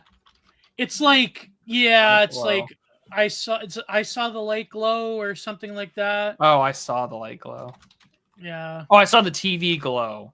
I saw the TV. It's like this like weird millennial core A24 psychological drama. Vaporwave trans type of thing. Yeah. The pink opaque. Yeah. I guess, maybe. I don't know. I'd have to go. I'm not inclined. Just one like quick zone look. of interest One quick look like... at the writer director tells me that. Oh, because of course the director is a trans person. That'll do it. Yeah, it's like zone of interest. It's like that, like then all of a sudden, all these like film critics that have like all these people with like a psychological horror film or that thing, that children's movie that made you feel funny wants you to, yeah. I saw the Discord alert glow. That's a good one, Pac-Man Respecter. I saw the Discord alert glow. Call me a kitten. Yeah. That's how the film would open up. There will be a film. There will be an A24 film about Discord. This is give me just give me $5,000 and I will write you with no AI, no chat GPT. I will write you a script of a horror film Discord groomer. Starring and directed by Vincent Gallo. Starring and directing Vincent Gallo. But I want Vincent Gallo not to play as like the grooming, like Discord pedo. No, he's gonna be the kid's father. No, exactly. I want him to be the kid's father who like has like one of those like screen monitoring tools that like he can check out what his like kid is doing on the computer. And he's got that face like Tony Soprano, and he's like watching as the Discord thing grows, because like first he thinks it's an innocent conversation, right, or like whatever, and then like he starts noticing like how often his daughter goes on onto the computer, onto the laptop, and so he starts noticing the Discord notifications and all the other to smash his face into a million pieces, and all the new little chats and whatnot. And then he finds out that his like daughter's in like an egg chat or whatever. And he's like, I saw the Discord thing below. And then Vincent Gallo has to like go out and find some person who's selling like discounted True and Shine, and then all of a sudden it becomes a social commentary about online grooming, the transgender movement, and like and dads doing what and he starts dropping F-bombs. Like, why not? Like that scene in Buffalo 66 with the gay guy starts Peter gazing him. Yeah, and then all of a sudden, and then it'll be so ambiguously directed that people will be fighting over its meaning for years. Yeah, I don't think Ari Aster would direct. And Red Letter Media will say that it's like an art project, and they'll sit on the fence so far that you can see the fence come out of their mouth when they drink beer. Eat your heart out, Mike Stacklasa. Lose some fucking weight. It'll be a good time. Give me $5,000. That'll be the budget. Yeah, that's the budget. Vincent Gallo. Script. It just goes to Vincent Gallo's Coke. Is this a Daily Wire movie? No, well, it's a Daily Wire movie. If it's a Daily Wire movie, it's a girl boss film. Well, she doesn't become an egg. She like decides to be a woman still. Yeah. Well, see, because if this were a Daily Wire film, she would detransition. Yeah, and it wouldn't be the dad saving the daughter. It would just. Who would play Vincent Gallo's like daughter in this film? What's her name? Pugh? I don't know. No, she's too old. Yeah. Florence Pugh is she's my age. Yeah. She's 29. Good God. Well, you could like Hollywood, they can make like older women into younger women, so. Well, yeah, but then like Vincent Gallo's like divorced wife. A divorced dad and wife played by Julianne Moore. That's great. That would be something. Anyways, back to Wally. See, we do so many things on this show. And see those super chats, please. Goodness gracious, what else has she been in? I don't know. Oh, apparently they did a Little Women movie. Oh, this was before the pandemic. Of course, no one watched it. Yeah. Oh, it was with Timothy Chalamet and Emma Watson. Of course, no one watched this. Directed by Greta Gerwig. Please just hang me. End my suffering. I'm sure we'll like fit Pedro Pascal in this movie somewhere. Oh God, no. He'll be like the libtard neighbor that like says like, you know, Vincent, like you gotta let your daughter do whatever he wants, and it's like, okay. And Vincent Gallo just like calls him, just like starts like calls him a slur and starts beating him. Yeah, that'd be great. Yeah, that'd be great. The last and only time I want to see Pedro Pascal is when the mountain crushes his head in on Game of Thrones. That was funny. That was a good time. Did he living? I forget. Like, it's been so long. Did he actually survive in Game of Thrones? No, he dies. Oh, he got crushed by the mountain. Yeah, yeah. Right, Like his head literally pops like a melon. It's a brutal death scene. Yeah. Yeah. He's like in that film. And that I can't believe I wasted my time watching Game of Thrones. It's because my parents watched it, and I'm like, okay, I guess I'll watch it. Isn't it wild that 2019, I think, or 2019, 2018 is like when the last It thing died? Yeah. Like Avengers Endgame comes out, it's over. Well, I guess Barbenheimer was an It thing. It felt so astroturfed. Yeah. Even we did it just for the meme. Yeah, I watched 3 movies that day.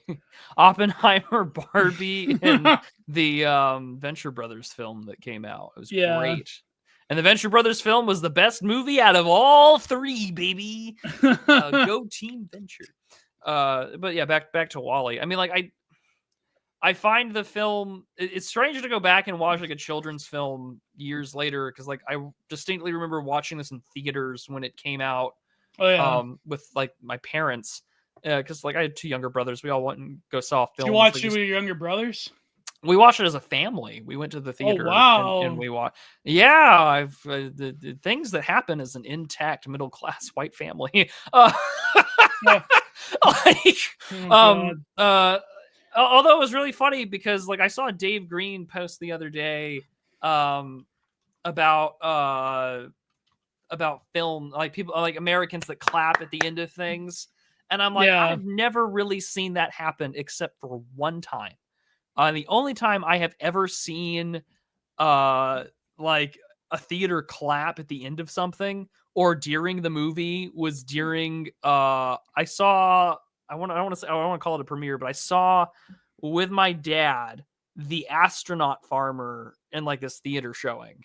Billy Bob Thornton and is that the one? That's not the one with Matt Damon where he's like caught in Mars. No. That's The Martian. That's The Martian. No, the Astronaut Farmer is this story about like a rancher whose dream is to go into space and has been building a rocket so he can go into low Earth orbit. Whoa. And dealing with like the government and why you can't do that. Why even if you did it, you would die. And so eventually, this film is only 20 years old at this point, for fuck's sake. And so long story short, Billy Bob Thornton gets into space and is like, you get the scene where he's in 0G and things are floating around. They start clapping. And I'm like, guys, the film's not even over. Like even 11-year-old me at the time is just like, why are we clapping? And this is the only time in my entire life, young or old, where I've ever seen clapping in a movie theater. I've never seen clapping and I've flown on so many flights, both young and old. I've never been on a flight where like we landed and people started applauding. Like I've never seen that. Never, ever seen that. I don't know where that comes from. So I was just like, I don't know, Dave, this is the only time I've ever seen it clap. And this was on a military base theater. And even then it was kind of weird. Although I always expect, even to this day, years later, I'd still expect for the national anthem to play at the beginning of movie premieres before a film starts after the trailer. Really? Well, because that's what they do on post. They play they play the national anthem and then you sit down and then the film begins. But like I still kind of expect that when I go to my like like my movie theater nearby where there's the reclining chairs and I can order a beer and a cheeseburger from my chair and not get up. Like I'm living like the humans in WALL-E people.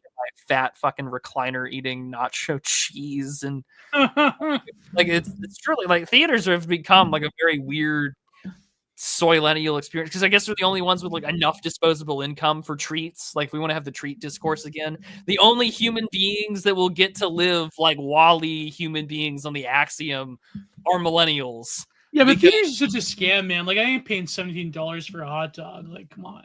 Well, no, and the only person who drags me to movie theaters again is my IRL friend and Twitter mutual, who's just like, "Hey Matt, hey Prude, we're gonna go to the movies," and then he'll tweet about it, and I'm just like, "Please kill me, I don't want to go see this." I haven't watched like a film with both of my parents. Like, I watched films with my mother.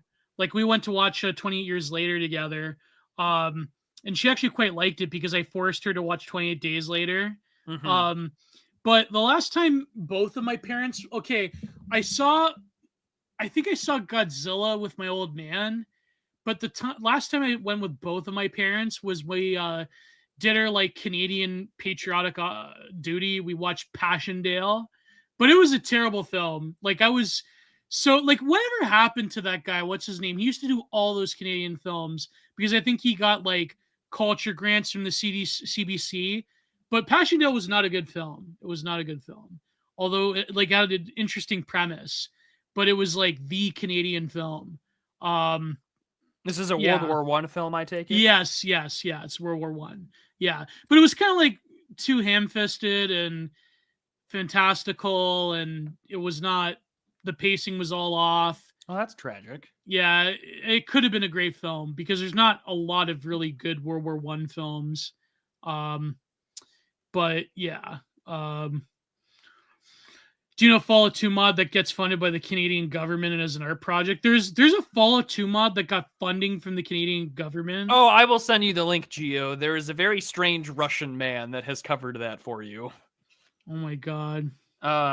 You would probably not like him, but I'm going to send you that video anyway. Which Russian man, the fuckers? No, his name is Warlockracy, and all he does is cover Slavchank and CRPGs.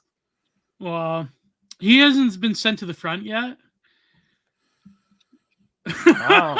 Well, look at that. He has time to make video reviews from a trench in Pokrovsk.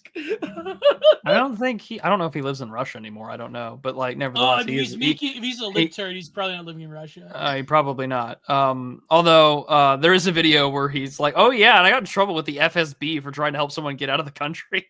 Well, what did you expect? Well, again, right, but not my. Oh, place. He moved to Belarus. Well, if you're a Russian libtard, why would you move to Belarus? That seems like the FSB can still give you problems in Belarus. Oh, he moved to the U.S. He's okay. There, that makes a lot of sense. Oh, that doesn't surprise me. So he'd probably be fighting for Ukraine. But no, that's very interesting. The Canadian government gave someone a culture grant to do a mod. Yeah. Yeah. What is it called? Fallout 2 mod, Canadian art. But why are they giving like a? It's called the Sum. It's called the Sum. Well, okay, he's not Canadian, but I imagine because of the Canadian government's position, they would give him a culture grant. It is called, the Sum. Which is why are they giving? Okay, why are they? It's a weird left-wing anarcho thing. It's interesting. I'll let you look into that, Gio. I don't know if you've ever played any of those like CRPGs. No, I'm not that much of a gamer. Like, I don't understand. Like, why would the Canadian government give a culture grant to someone who is not Canadian? That's weird. He didn't do it. He just covered it. He just reviewed it. Oh, okay. Sorry. Then yeah, the Canadian did this. I'll send you the video in which he reviews it. It's interesting. Yeah, if you look at the list of people that give culture grants, it's really abysmal. It's not, Ugh. Have you applied for a Canadian culture grant? I should. You should. I should. Just to see what happens. Apparently back in the 90s, the Canadian government gave Gavin McGuinness money for Vice magazine. That really turned out well. Why not? Why not? Yeah. Why that's not? Funny. That's funny. Like, and then like a year after they moved their whole office to New York. Yeah. Is 20 Years Later worth watching? Yes, I highly recommend 20 Years Later. Only real Canadians get a culture grant. Yeah. Only real Canadians. What a loaded statement right there. Only real Canadians get a culture grant. Yeah. Canadian government tricked into funding the Archipelago. Oh man, imagine. No, they would never give me a culture grant. That's never. That's never going to happen. They're like, what is this Italian doing here? We only let Indians and Ukrainians into Canada. No, but WALL-E, yeah, it's quite an interesting film. I mean, I think like at the time I was more adverse to like Hollywood environmentalism TM type of deal, but I think they did manage to do it in quite a subtle way, and it really did. It sort of brings up something that me and Zoomer Shop and I were actually talking about. How modernity was sort of like a squandered entity for humanity, in the sense that we could have had a lot of very exciting and innovative cultural, technological, and social political possibilities. But because humanity still operates, I mean, not to reduce humanity to like an operating system, but the sort of operating system of mass democracy, or rather mass democratic man, pulls itself towards the lowest common denominator. And so therefore any technological innovation that bleeds into the culture is given towards just mass spectacle and excess that really doesn't go anywhere. And I think that given even the ability of, for example, the internet, of the mass transfer and diffusion of information on a global planetary scale, we're still caught within things that are really, visually, audio, in terms of like our culture, incredibly wasteful. And I think like WALL-E sort of brings you to the attention of a lot of series of very logical, like the reification of like the logical progression of humanity. And so it's not really a film that gives you any it gives you any sense of futurism, besides a restoration of humanity that starts off in a very primitive level from a mass amnesia. And so in that sense, it's different than a lot of other sci-fi films, in that it doesn't predicate a sort of like glorious, frictionless future of innovation and technology, but rather it gives you a logical conclusion to the now, and what it means to sort of crawl your way back from that after hundreds of years of living in a pleasure dome, of living in the essentially what is nothing more than bare life, to where you are nothing but a blob or a mass.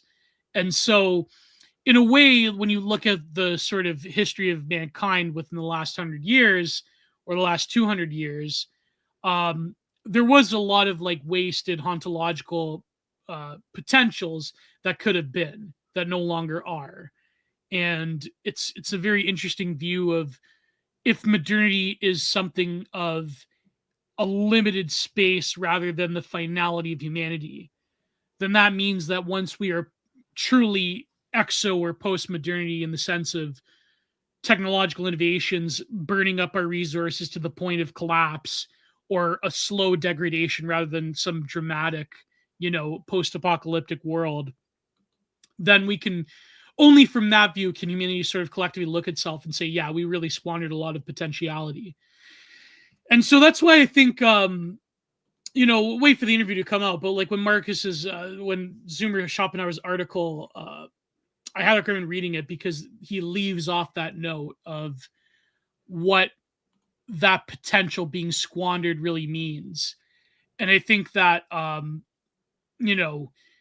it really is an interesting view when you look at WALL-E, because it gives you the logical conclusion of the now, and it gives you that sort of global reset, not in the sort of like weirdo, conspiracy theory, World Economic Forum global reset, but like a true reset of humanity. And I think that looking at modernity as a squandered potential more than anything, I think, liberates us from our notions of what the development into modernity, both technologically and culturally, really means. And also it complicates things politically as well. And I think that a lot of people are sort of trying to find a way outside of like the modern world in its terminal phase, global progressive liberalism in its, global progressive neoliberalism reaching a terminal point where no, like sort of like a hyper normalization where nothing outside of the system can ever be envisioned. And I think this stuff that's going on in the UK is like the perfect illustration of that. But yeah, but at the same time, it doesn't like really. I mean, it kind of does beat you over the head with environmentalism, but it doesn't really. It's not like The Day After Tomorrow where it's like this with this very clear bent towards the Yeah. developed / like American white world or whatever. Like, cause I mean, Yeah. it's clearly aimed like, see, don't you like how all these like climate denying Republican George W. Bush, Dick Cheney types suffer? Because I mean, even in The Day After Tomorrow, right? Like the person that Dennis Quaid's character argues with is the vice president. You know, it's Yeah. I mean, clearly it's 2004. We're standing in for Dick Cheney. Yeah. But I mean, it's really strange because like, and then nature decides to give you a helping hand rather than humanity itself. Yeah. Yeah. Right. Yeah. But and with regards to WALL-E, it's kind of interesting because the nostalgia that exists is really for it's for WALL-E. WALL-E is nostalgic for love. And I mean, he's Yeah. watching a film that's way before his time, right? Which is Hello Yeah. Dolly, this musical. And even then, like he's swooning. There's this whole little like he falls in love while, you know, girlfriend in a coma basically because Eve runs out of power, is on like standby mode, waiting for like a recon ship to go pick her up. That's all automated, and it's interesting because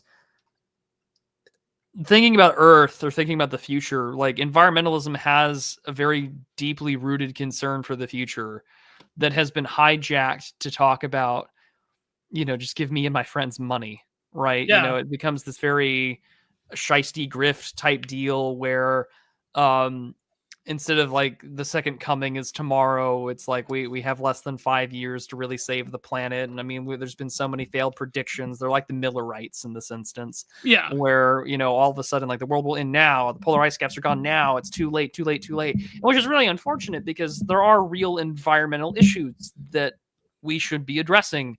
And then of course environmentalism's never going to address the awkward elephant in the room, which is that the biggest polluters on Earth also happen to be the less developed countries on the planet. It's unfair to tell them to stop, blah, blah, blah. And they'll tell you, oh, it's unfair because we had our run industrialization. You just want to keep them down, which of course has some weird Lothrop Stoddard implications if you want to look at it that way. But like environmentalism has a knee-jerk reactionary bent because it is always about planting trees that you will never live to sit under the shade of, right? As the old saying goes to the ancient Greeks. And even for this, it's like instead it's a mankind that has been so divorced from its humanity and literally so divorced from the dirt under their feet that they can't walk, they can't stand. If anything, they've become the last man.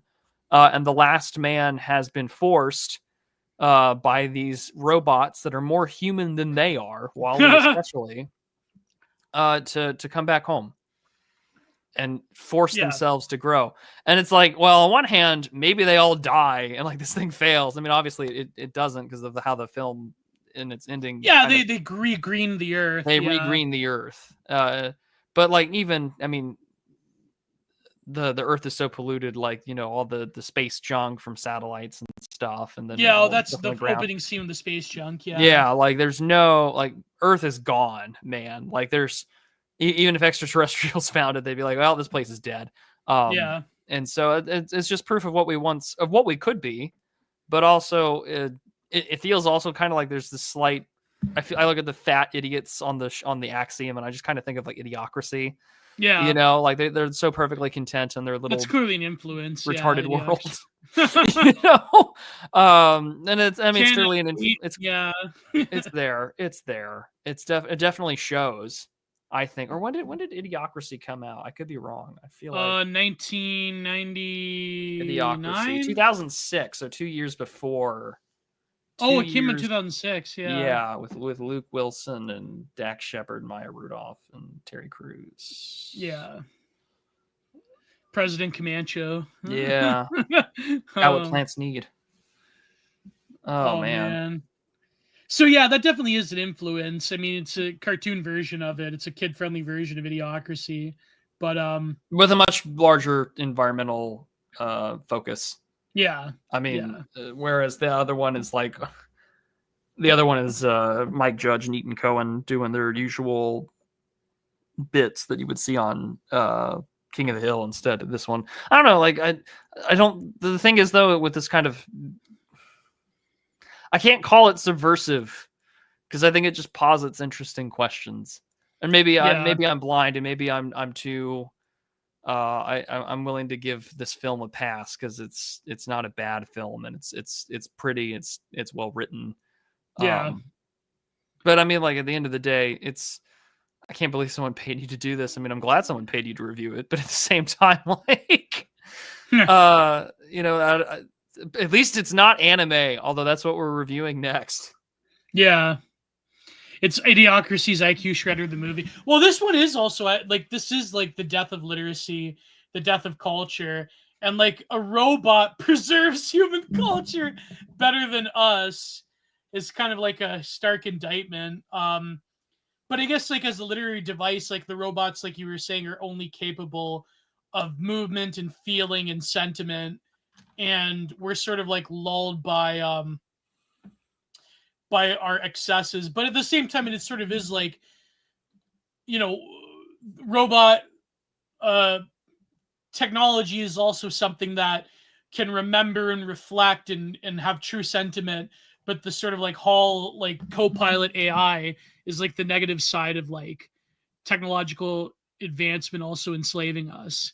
So yeah. It's particularly it's good in the sense that again, it's like, well, what would the last man do if he were to encounter something he's never seen before? Yeah. Because in a world of, I mean, even now, right? Like we can encounter anything we want to, right? But I mean, when's the last time you've done something that was outside of your routine? Or you were forced to encounter something or looked at something that was actually genuinely beautiful or that just struck you with awe? And how did you respond to it? Right. You know, there was this video, this is years old at this point, at least 2 or 3 years old, where I think like academic agent's going on a walk. And he's like, I feel like I've seen all this before in a video game. And I'm like, that I don't mean to give him shit, but like that was the most like last man kind of statement. He's like, this is something I would have seen in Dark Souls. And I'm like, no, like you live in one of the oldest, most mythical countries on Earth, and this is what you want to take away from it? Like that's so depressing. Like no, like why would you? Why? I don't know. Maybe I'm just a sentimental putz because I can stand outside my balcony in the morning after it rains or while it's raining, and I can have a cup of coffee and see a rainbow, and I still think that that's something that's nice to appreciate. Yeah. But like if I were someone who is like, I don't know, young, like if I were like younger and I was like 12 and I've been like on VR chat or I've been exposed to I saw the Discord glow, like maybe I wouldn't look at those things with any sort of novelty because that's not my frame of reference. That's not my Weltanschauung to appreciate those things.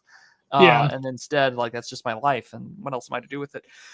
So, yeah, that's really all I got for Wall-E. Yeah, same. It was nice to rewatch the film. Yeah. And speaking of the UK, oh yeah. Well, what's really there to say though? I mean, I don't have anything to really say. Posting. I don't have anything to say other than what others have already said. That, and this isn't a statement about monarchy, other than it's just sort of feckless in Britain for obvious reasons, as it has been for centuries. But like, His Majesty's government has openly sided with the invaders, and they know that they can only police the whites. And the little girl, for whatever reason, and I don't think it required. I mean, even at this point, the context has been thrown out the window. Other than, I saw Sargon play the clip. It's blind legalism, really. Yeah, but I mean, like I saw Sargon play the clip. I've watched it a few times, or I've seen the photo of her brandishing the weapons, and then I heard her voice. Yeah. And there is a desperation and anguish that actually really made my stomach churn. It's a very tough video to watch. Yeah. It is. And you can even hear the guy recording it say, pull out the weapon. You know, pull out the knife. Yeah. Because he knows damn well that he's protected. Yeah. She's not. Yeah. Well, and also like I mean, obviously this girl has probably heard the stories of just the abominable things that happened. Not even heard. She's probably women. Been through it. Yeah. Yeah. And well, they were harassing her 12-year-old sister. Yeah. And it's there's something that Brittany Venti said, that children in a society are deserving of purity and innocence, and if a society can't provide that, then I guess we're cooked. And yeah, I mean, if you are a lower class, there are a lot of millstones that need to be made. Yeah, that's all I'm gonna say. Well, I mean, if you look at even the British ruling class, I mean, look at all of their nonsense. Yeah, but it's very tragic. And then I'm not going to mention who said this, because this person obviously is not worthy of any attention. There was this stupid chud take going around that, I mean, thankfully everybody, including people that are known as like online, women haters, were actually like pouncing on this person, thank God, saying that like, oh, this is her because white women vote for this. And it's like, okay, first of all, I don't think this 14-year-old girl deserves to be harassed. I don't think she voted. I don't think she voted for this. I don't think anybody voted for this, including the white women with signs that say migrant welcome. I don't think they voted for this. In the UK especially, they did not vote for this. And if anything, they've voted constantly against it. Exactly. Well, I mean, even Brexit was essentially about that. Yeah. And even if it was masked about NHS spending, it was about it. Yes, and it was all masked by economic integration and all this stuff. But I mean, autonomy, sovereignty, agency, all those things.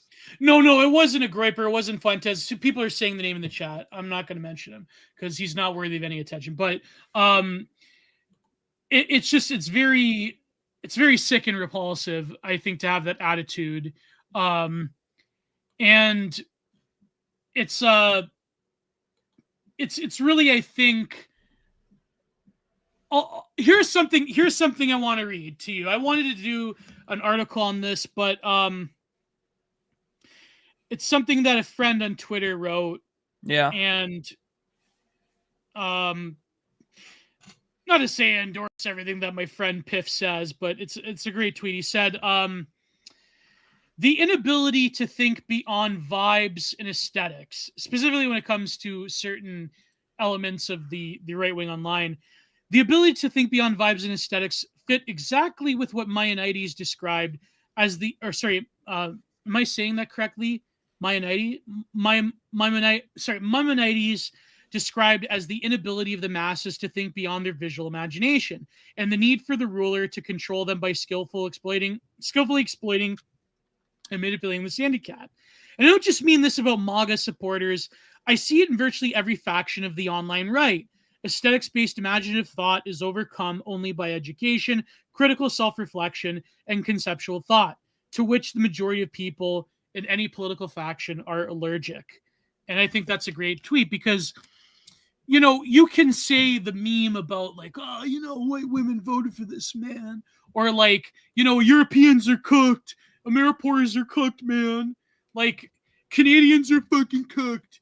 You deserve it. It's like, I'm not just singling out American right-wingers, but I do, because, European people and people on the right in Europe, even, they have their own version of this with America being cooked. Like, so I think like a lot of it is aesthetics and vibes, and I've really come to question my thesis on it. Like, I do think aesthetic truth is still very powerful, but when it comes to sort of like the mimetic hot take economy and going out of your way to sort very complicated political issues into just vibes and aesthetics and memes, there is obviously a danger to that. And it's very easy for like someone in Europe saying, you fucking Amerifats, you deserve it. American right winger being like, you Canadians, you Europeans, you're a bunch of Europoers, you deserve it. And I think that it sort of belies the greater issue that we have a lot of very hostile elites that will side with people doing very real damage to populations that they were entrusted to protect. This young girl and her younger sister were betrayed, and their future was stolen from them. They were betrayed by elites that hate them. And there really is nothing more I can say that wouldn't just evolve into Fed posting towards the Starmer government in particular.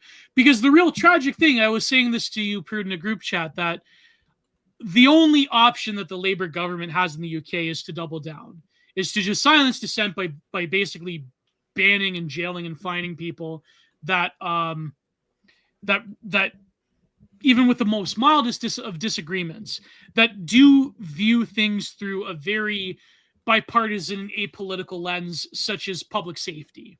Yeah. Do you really want people that are harming women, that are raping children? Do you really want them roaming around the streets? Do you want more of them in your country? Those are things that should have a bipartisan salience to most people. And the cope that people on the left will use will be something like, well, she was brandishing a knife and she's a danger to public safety. But the person stalking and harassing her younger sister, are they a danger to public safety as well?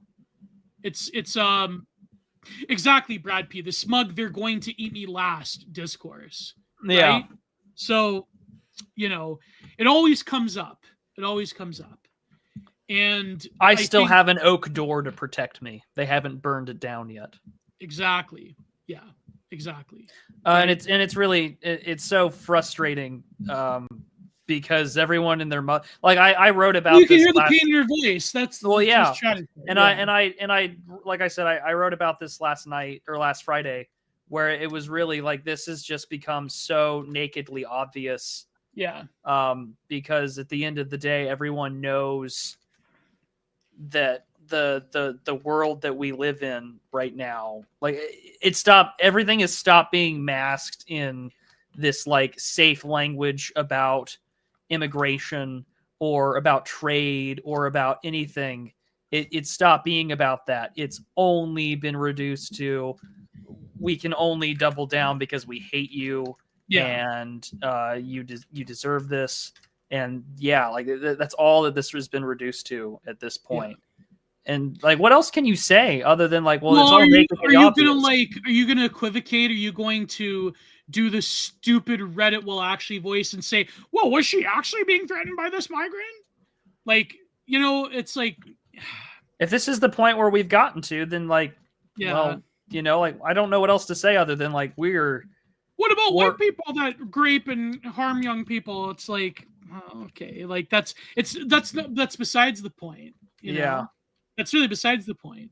There's a difference between dealing with criminality that is homegrown and importing your own version of an way worse criminality that is protected by the state. So, yeah, exactly. He was filming a 12-year-old girl. It's the same thing with that Shiloh Hendricks woman. Who got charged, by the way. Yeah. And hopefully, she has enough. I hope like with that money, she's got enough to defend herself. Yeah. Well, that's the same with Rittenhouse. I mean, aren't we filming on the anniversary of Rittenhouse? I think it was just a few days ago. Yes. I mean, if it was, I think if it wasn't for very unique circumstances, Rittenhouse would have been in jail right now. I mean, that's just reality. So,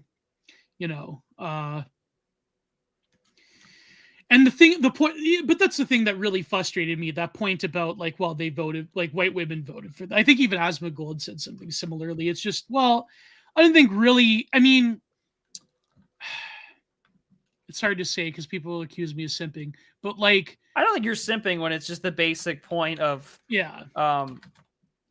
no, this is. I don't even think like libtarded white women or whoever in Europe voted to get this.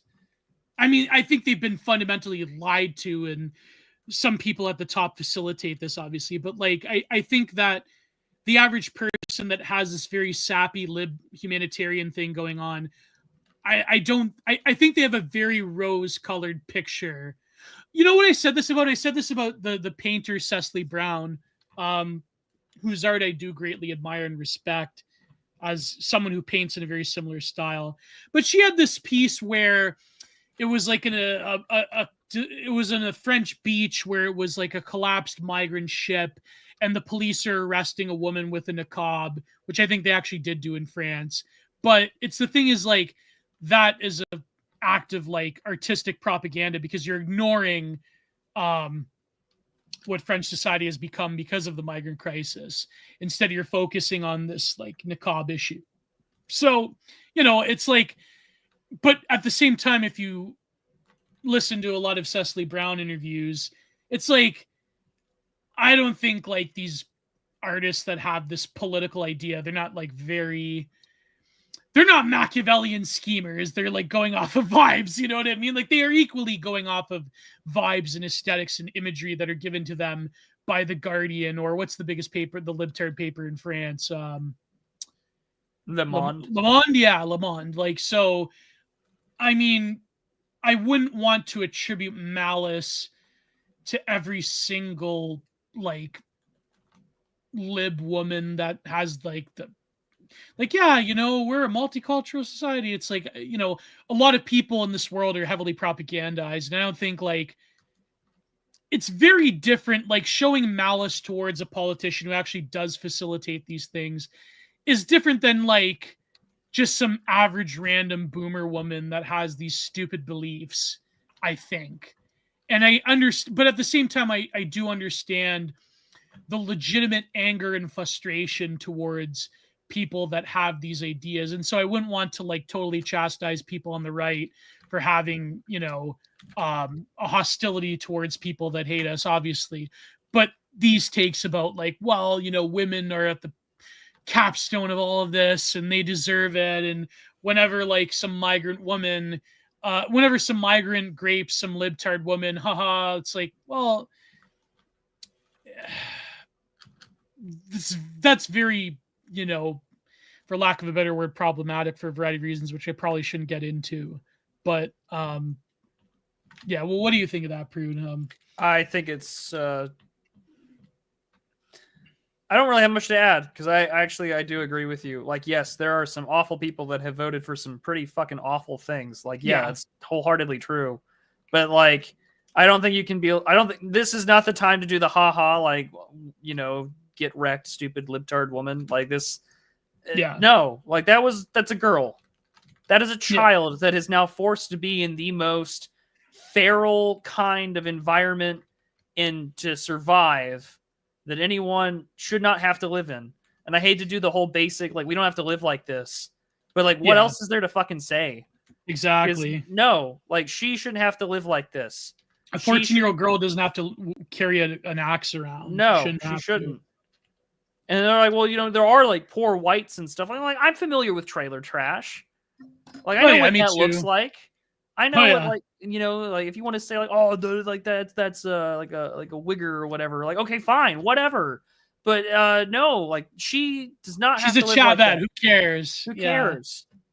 Like this is I get the whole class distinction or whatever thing, but like this is not the hill you want to do this on. No, but see, don't you get it? Like that's how they trick like rightoids into hating white people, is they just frame it as a class thing, like, oh, they're poor and uneducated, so fuck them. Like, this is a classic tactic that even like mainstream conservatives, listen, as much as I love, they did that with Shiloh too. Yeah, they did this with Shiloh. Like, and as much as I love listening to those old episodes of Firing Line, there definitely is something there with like the William F. Buckley National Review type of like Contard Inc., where they're exercising a lack of solidarity with fellow Americans to like this class issue because they're very vulgar and unbecoming and they're poor.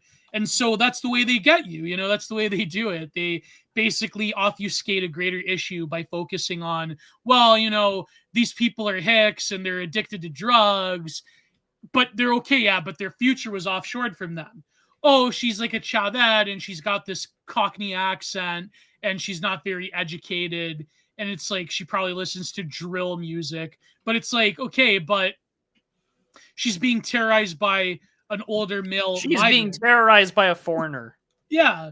Like, I don't know what else to add. Like, yeah, if you want to take your, I don't know, like the culture war sphere stuff from maybe 10 years ago, when things have gotten so bad demographically in every like Anglosphere country, like I don't know, like this is not the hill to die on.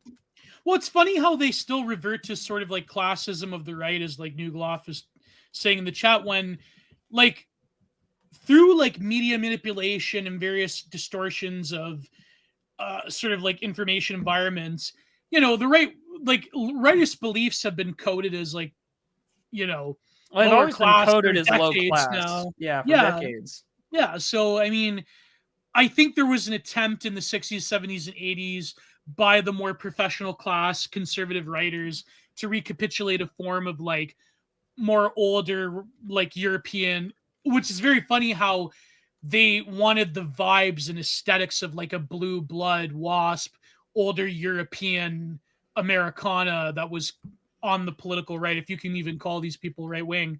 But at the same time, they adopted the sort of very anti-European right side of liberalism class distinctions that were in America.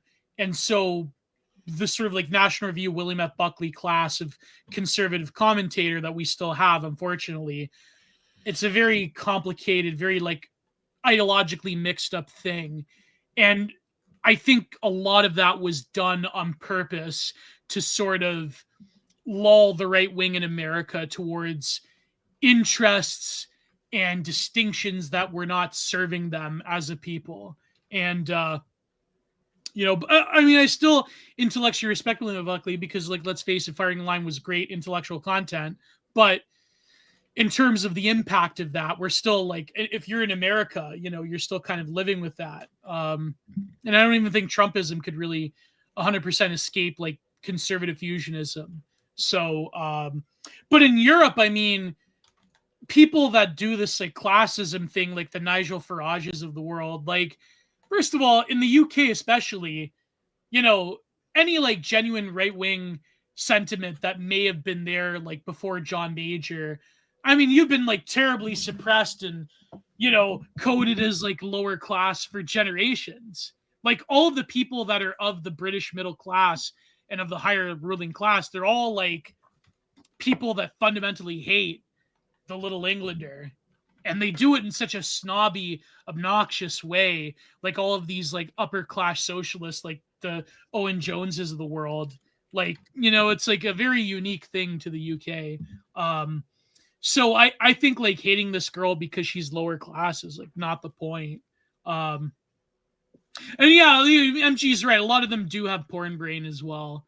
It's like, well, this like lower class British girl is going to grow up to, blah, blah, blah. And it's like, ugh, like it's, it's so deliberately coded in a way where it's like, this feels very, like this is not porn, like actually this is not something you want to fetishize. I know that sounds crazy, but like, and I know there's like a lot of kitschy stuff with like, she's like one of these, Daughters of Albion, British warrior, shield maiden types. That's like, kitschy nonsense as well. But I think that's a much better approach than having some kind of like pornified view of it. You know what I mean? That for some reason, particularly is geared towards white women. So, I mean, all the other stuff is kind of kitschy and nonsensical. Like, I don't think she's some kind of like shield maiden or whatever, but she's a girl growing up in a very terrible situation that the British. She's growing up in a world where she is most likely going to be a minority. Yes. And already being lower class and in an environment where she can be preyed on. Yeah. Like, she's doing what she thinks she needs to do to survive. And I don't think anyone should belittle that. Belittle that or fault her for it. And I'm sure we'll get more details as time goes on because these things inevitably come out with more news and the rest. But like, I will be sympathetic because it's just like, I don't know. It also, as an American, like, we so often forget just how say what you will, like there's a lot of like coping about the Second Amendment in the United States, because again, like you said, we're kind of near the anniversary of all the, we just passed the anniversary of Kyle Rittenhouse like dropping 3 pedophiles, right? You know, like and it is particularly bad when you know, he had to go through the most like skin of his teeth trial imaginable just to survive and not get his life ruined at basically 18 years old. Yeah. And it's like, that's an insane thing to consider in the long run about all of this. Is it's just like have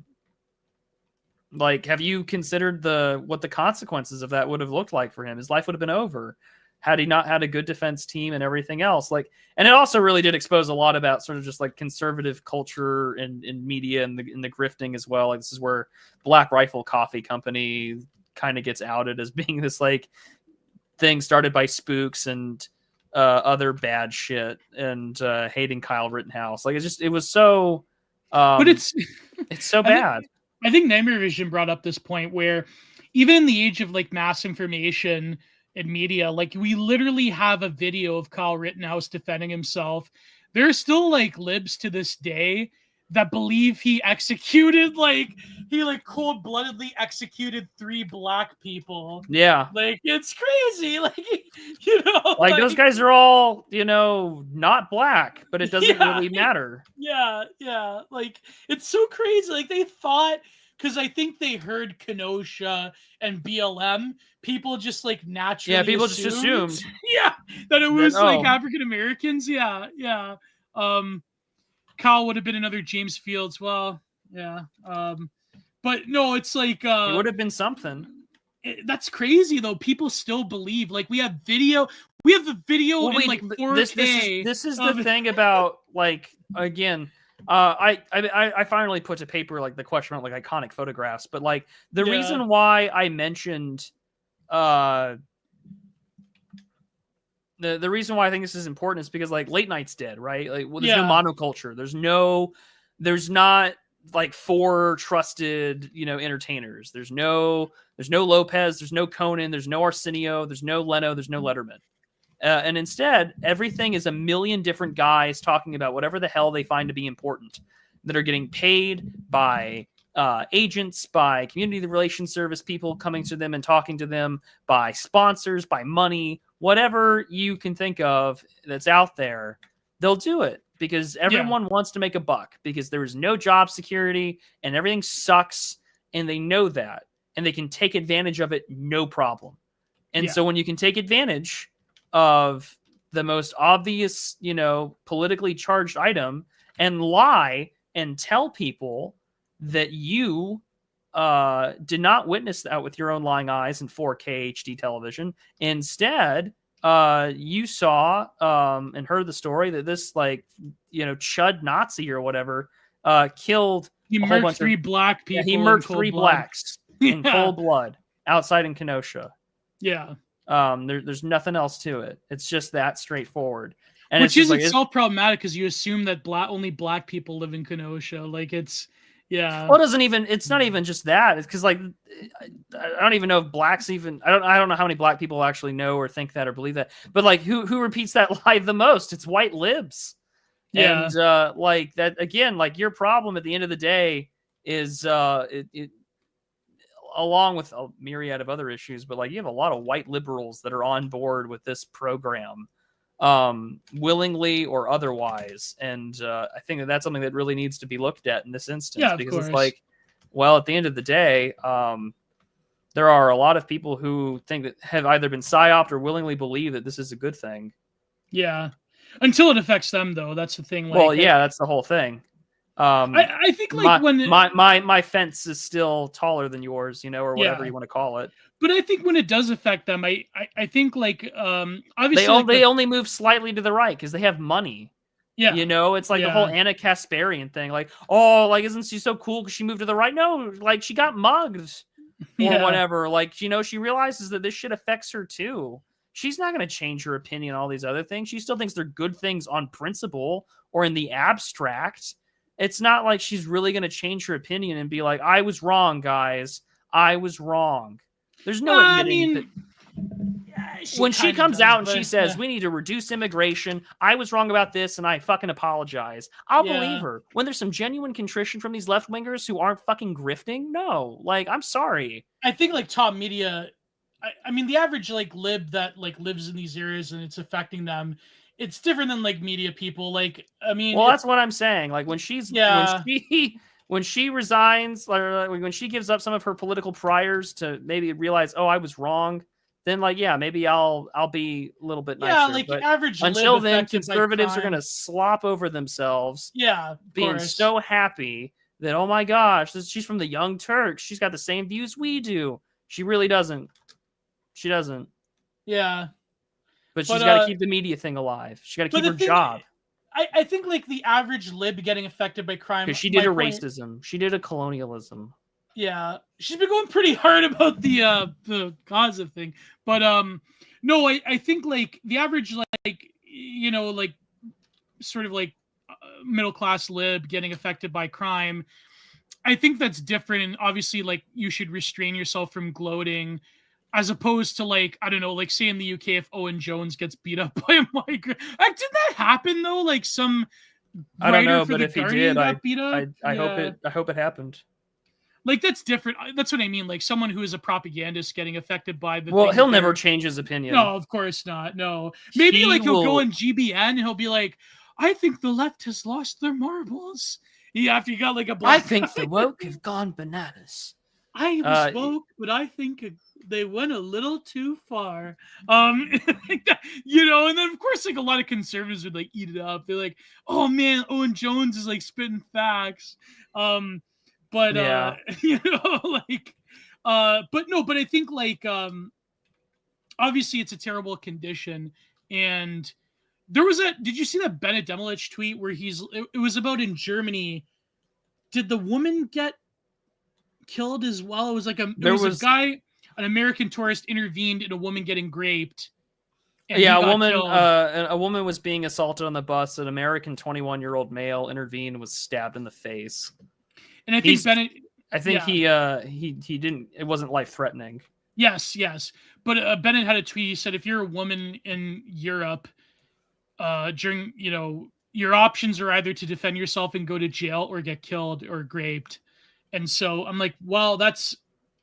I mean, it may be hyperbolic as a tweet, but that's a reality that... It's certainly a reality that this girl is facing, and it's terrible. It's disgusting. And I agree. And like you said, the cliche of we don't have to live like this, but when it's like I mean, America's got its own problems demographically speaking, obviously. Oh, of course, yeah. But like the difference is the size of the country, and there is a greater degree of wealth that, like, you can abstract it. Yeah. Well, not even abstract it. I can get the hell out of Dodge. It's a lot easier for me to get the hell out of Dodge and move to a whiter part of the country. In Britain, you can, because you don't have that kind of fucking money. Nope. You just don't. No one does. Most people don't. I mean, if you do, then cool, and you probably have gotten out of there. But also, if you've got money, you're probably your politics are probably way different than those who have to deal with it firsthand. Well, I mean, that's always been the case of politics. Yeah. It's getting very difficult to move elsewhere. But you know, because where do you go? Just as far west as possible. Yeah. I mean, you could probably, but then who's going to really go out and move to Calgary or Edmonton? I mean, even Edmonton's got problems. I'm sure. But I mean, it's difficult to have even enough capital to move out to the sticks of Alberta or Nova Scotia or, you know, or out in the prairies anywhere. Like, this is why, like, I think woke all distances plan is just foolish, because the average Canadian doesn't have the resources even to move somewhere in the middle of Saskatchewan or have any political influence there. I mean, maybe a little bit under Daniel Smith in Alberta, but even still, like, I think the whole Wexit thing is sort of not a tenable or realistic or even politically wise for a variety of reasons. And I think a lot of that's just an empty frustration with the Canadian government, which is understandable, but I'm no advocate for Western secession. Like even the fantasy about joining America is sort of like, to me, beyond the point. I mean, I say this because there was something Stone Choir brought up recently, which as a Catholic I disagree with, about like he sort of was like misinterpreting the Americanism heresy thing. But I was actually looking at it, and when you think about it, though, I think that, and this is the tragedy of the current political state of Canada, is that Canada actually was an example of a sort of integration of the Catholic and Protestant world that was enshrined in the Charter and the founding constitution of the Articles of Confederation. And so, in a way, like, you know, Catholicism always had a very like shaky foundation in America, even though Catholicism was in America from a very, you know, early time, but it's still nevertheless America is explicitly a Protestant nation, a very particular Protestant nation. Whereas I think because of the nature of the British and Anglicanism and, you know, with the founding of Canada and Quebec, and it's like there is more of a case to be made of a certainty of yourself as a Catholic in Canada than there is in America. Now, a lot of that comes with French culture, and it's complicated because of the Quiet Revolution, and but nevertheless, I think in the foundation of Canada, there is something to be said there. Whereas in America, you know, if you are someone who is Catholic or Orthodox, you do have a sort of shakiness to your foundation, right? So, but I think that's why it's so tragic, because, you know, Canada maybe even still has a huge potential, or did have a huge potential to be a nation of the old world, to be a nation that is a unique fusion of different cultures, but we were sort of swallowed whole by the global liberal experiment. And we're still sort of living in that cataclysm of, you know, the 50s and 60s. So, but yeah, it doesn't relate to this thing about the UK, but, you know, it just made me think about a lot of people view America, I think, in light of current political circumstances. A lot of people view America as this like salvation of like rightist politicking, when I think there's something deeper there. And it's sort of, it even deepens the tragedy of what's happening to Canada, to Australia, to these European nations that have more of a foundation in a lot of ways to their own sense of self and their own traditions and who they are. But yet, because of current political circumstances, and that goes to the whole like Western exit thing, where it's like, what are you going to do? You're going to join America as a prairie state? Like, it's, you know, and so a lot of people, there's a fundamental sort of undercurrent of futility to a lot of these political systems, whereas I think the American political system has given people who are more conservative this like illusion of hope, and it's a complicated thing. But in a way, the reason I disagree with the sort of like Western exit Maple MAGA thing is because I think that it relies upon an Americanization, a liberalization of political discourse that is quite current, or quite within the past, you know, century, and you know, the end of the 20th century, the beginning of the 21st century. Whereas I think it does not take into account the political and cultural history of Canada as such. And so I think, and then in Europe, I think there is also that sort of Americanization of the right in places like the UK and a lot of nations in Europe. And so I think a lot of it is the result of globalization and the exportation of the, you know, liberal model throughout the globe. And so it's a complicated issue, you know, because there's no real, I mean, some people can look at the sort of DNA of the cultural and political system in the UK in particular, and they could find examples of like, okay, why do they have this complacency? Why do they have this very extreme, bold-faced hatred of the ruling class? But at the same time, it almost defies logic to see how far these countries have fallen. So, it's a complicated issue is what I'm trying to say. Well, I've said before with regards to a lot of the I call it the like TP USAification of American conservatism is that it's just like it's grafting something so foreign onto a foreign body politic. Like, yes, there's American cultural hegemony for better and for worse in a lot of ways, and it comes with the unfortunate side effects of altering the politics you have to deal with the world of the empire over maybe perhaps like what the needs of the country, which has its own problems. But like like George Grant wrote about this like decades ago. It's just like becoming America or even defining yourself as just like contra the United States is going to effectively eliminate your ability to really be your own thing. And I think that's sort of the tragedy in this instance, because it's just like, well, you shouldn't be that. Canada has a very rich history, and it has history and culture and things a part of it that America has no claim to, and nor could it really understand, I think, very well, which so many, I think we just poo-poo on that, because it's just like, oh, well, we're bigger and powerful and more than you are, which of course is tragic in its own right. But this is sort of the consequences of our politics. Yeah. These days. And I've said it time and time again, like really trying to define yourself just as like the US is the worst thing imaginable, because there's more to you than that. There always will be. Yeah. But what about the take that there is like that take, like I think our good friend Plato's Goon Cave said in the chat, like the take like UK's over, it's done.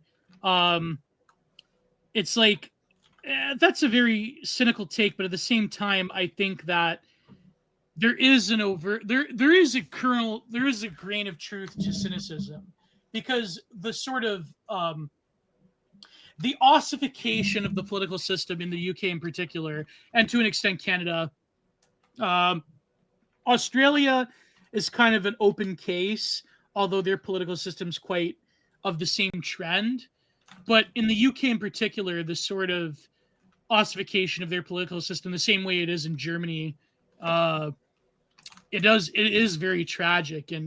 But at the same time, I think that take of like the UK is done is sort of, again, it's like that attitude of like, well, my oak door isn't burning yet. So, I wouldn't want to discount the British people. I don't want to discount the Irish people and the Welsh and the Scottish. I wouldn't want to just write it off as like the sort of like political hot take slop engagement farm of like, see, the UK's done, Canada's done.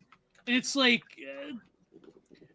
and these people have such a rich history, and they used to have such a rich sense of self, that it only really takes, I think, enough people being fed up and the sort of recycling of their elites through boomers dying off or whatever to really lay bare what's been happening. And I think that that sort of defeatist thing, like I admit, like there is a lot of evidence to say that Canada's cooked, but I think that not having any hope in it is that's giving in to despair. I mean, I could just be coping. I mean, maybe there is something to this sort of almost cosmic pessimism of like, well, the immovable force of global progressive neoliberalism is, here to stay for the next 100 years. But God, I hope not. Well, what do you think about that take? That I mean, only time will tell. I don't know. I mean, so far, like something is bound to to go off, and I'm not saying this because I want to be like raw, you know, like the big igloo or whatever, but like something is clearly, they have to double down. Like I don't know what else Starmer's government can do, and they don't have to call an election for quite some time either, because they can do whatever they kind of want in this instance, because that's just how the system works in Britain. But like I don't know. I genuinely think that something has to give, and I think that just means they have to safely find a way to find an off ramp and to de-escalate. Doesn't mean that I'm going to like how they quote unquote de-escalate. Probably not. I'm probably going to hate it. Because it doesn't trying to like pull the wool over people's eyes. Well, yeah, not only that, but just like they'll probably find some way to say, okay, we're gonna deport criminal migrants. You know, like they'll come up with an answer, and it won't actually do it, but they'll like they won't do it, but they'll say that they did it, and they'll just go from there. I don't know. Like there were some people I saw that were debating this issue on the timeline as well, saying like, at this point, like geography is really going to be king in your ability to escape the worst facets of this ongoing like racial demographic warfare. But and so they're like, well, maybe Canada and the US might have a chance because like you can escape this and still have enclavism. But even then, I don't know. I don't want to give up hope on a land that my ancestors came from, and that I have a deep love and history for. So yeah, like perhaps I'm just biased because I'm like, I have my own sentimentality as like an American with significant Anglo and Scottish ancestry.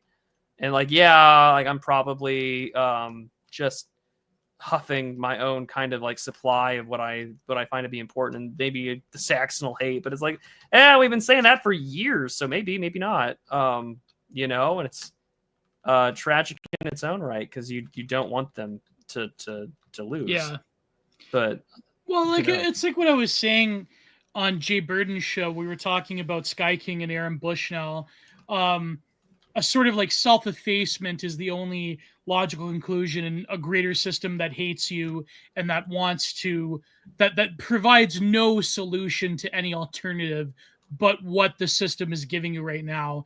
And so in that sense, it's a very scary and despair-ridden thing, but a lot of people will conclude that there is no hope and will do things that people without any hope do. And a lot of it is, will translate into self-destruction, if not destruction of people around them. Unfortunately, I do not, I wish not, obviously, but it's like when people are driven by despair and hopelessness at a vast political and cultural system that does not have their interests in mind, to say the least, and that does not provide them any alternative. They're going to do very crazy things, and often they'll do very crazy things to themselves, right? So yeah, exactly, Pillowman. I am essentially describing hypernormalization. I mean, look what happened with Russia when the wall fell, and the Gorbachev experiment, and the Gorbachev and Yeltsin experiment failed. There was a decade of total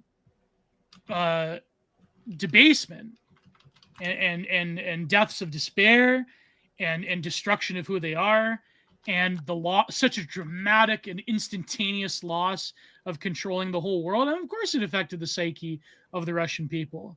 And I'll say no more because and I mean, some people so openly welcomed it. I mean, like some Russian nationalists, as well as Russian, people who miss the good old days of the Soviet Union or Stalin. They have a whole term called demschizia. Democratic schizophrenia, which I think is a really cool term. Not as applicable perhaps to my nation's politics or anything like that. I just find that term really interesting.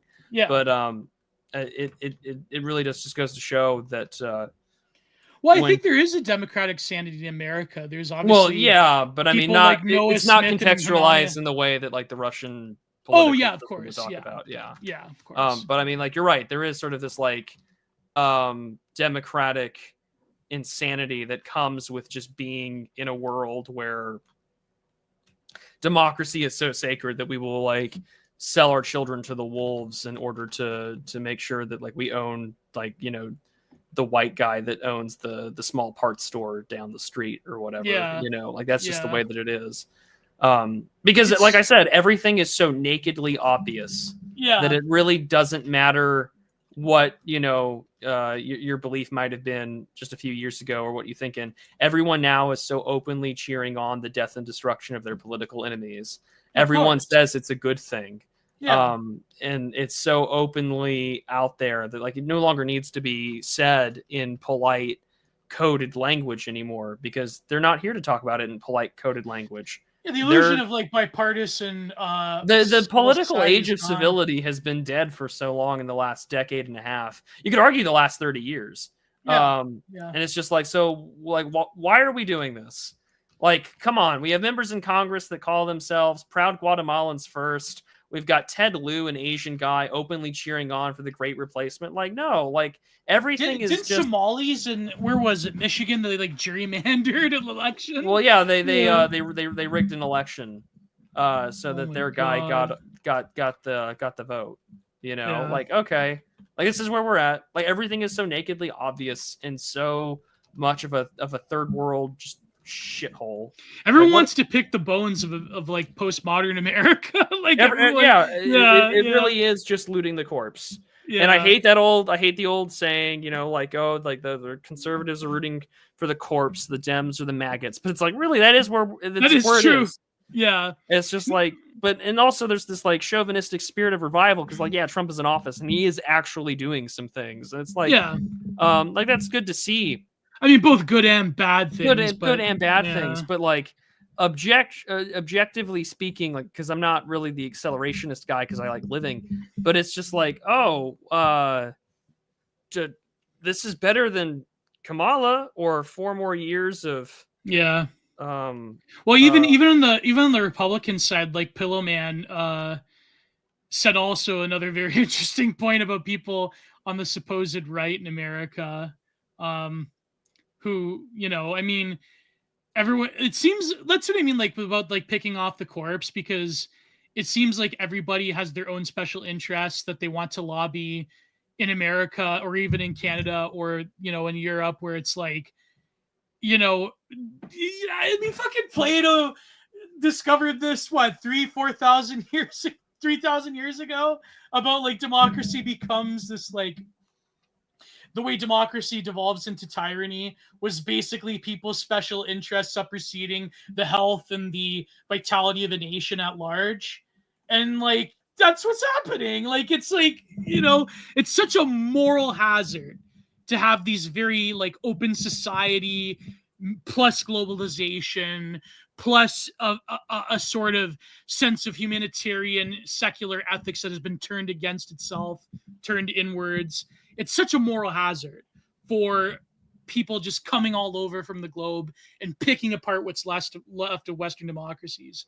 Sorry, I cut you off, Prude. I'm sorry. No, I like. Like that's really where we're at, and I don't have much else to say because, again, like you and I.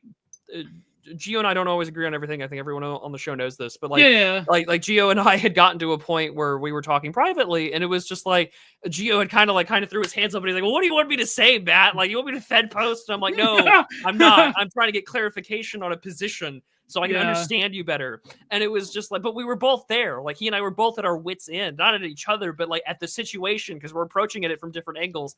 And it's just like the ability. It's like Carl said the other day on his show. He's like, I live in Britain and I'm on YouTube. And it's just like, we're on YouTube and we're doing all this because at the end of the day, my frustration on these things is without word and without the ability to express it honestly. Because I'm the same way here in Canada with Carney. Right. Like, and I mean, that's speaking like it's very strange because of how American media covers. Gave in to Trump. Did you see that? To some extent, but like it's very strange because like. No one talks about fucking Mark. Like in American media, no one fucking talks about Mark Carney. No one talks about Mark Carney. No one talks about Canada, period. The average American probably still thinks Trudeau's in power. I would bet you very good money that that's the case. That's true, yeah. I would bet you very good money that that's even the case. Even like Sentinel blow dart on Night Owls last night, he's like, well, you got like Macron and Keir Starmer and Trudeau. I'm like, wait, Trudeau? He's not in charge. The but average American probably still thinks Trudeau's in charge. You're probably right. The average American probably thinks Justin Trudeau is Prime Minister of Canada still, which is like really, really strange to think about. I mean, it's probably true. Well, he was such a monumental figurehead for all the wrong reasons. He was a celebrity. Because he came into office like the year before Barack Obama, like before Obama's last year. Yes. And, like, you had that weird turbo lib bro moment where Obama gave him the torch of global democracy. Yeah, it's like no matter what happens, you are my gay successor. The gay white Obama. You are the great white hope of the great white north. Now go make it brown. Now let me be clear. Your job. You are the great white hope of the great white north. You will make it brown. Yeah, Trudeau, like Beto O'Rourke, like wishes he was Justin Trudeau, the white Obama. The white Obama is Pete Buttigieg. Oh yeah, he's just an openly gay white Obama, and they gave him a literal facial hair. They gave him a literal beard to make him look more manly, and it's just like blacks are still not going to vote for a white gay guy. Like even if Chase Buttigieg was black, like. They're like, I'm going to vote for some down low brother. Like, they're not going to do that. They would hate him even more. Yeah. They're going to hate you more. Oh, my God. That's like, Buttigieg like wishes he was Justin Trudeau. Oh, my God. True. There is, no, but why did I bring up Carney? Oh, yeah, he's like a very forgettable figure, obviously. He's a functionary. He's not really, like, I don't know. It's funny because, he doesn't have the political staying power that some of our political leaders of the last decade have. Like he doesn't stand. Yeah. He's like you said, a functionary. He's very plain. He's not like Trudeau Senior in any way.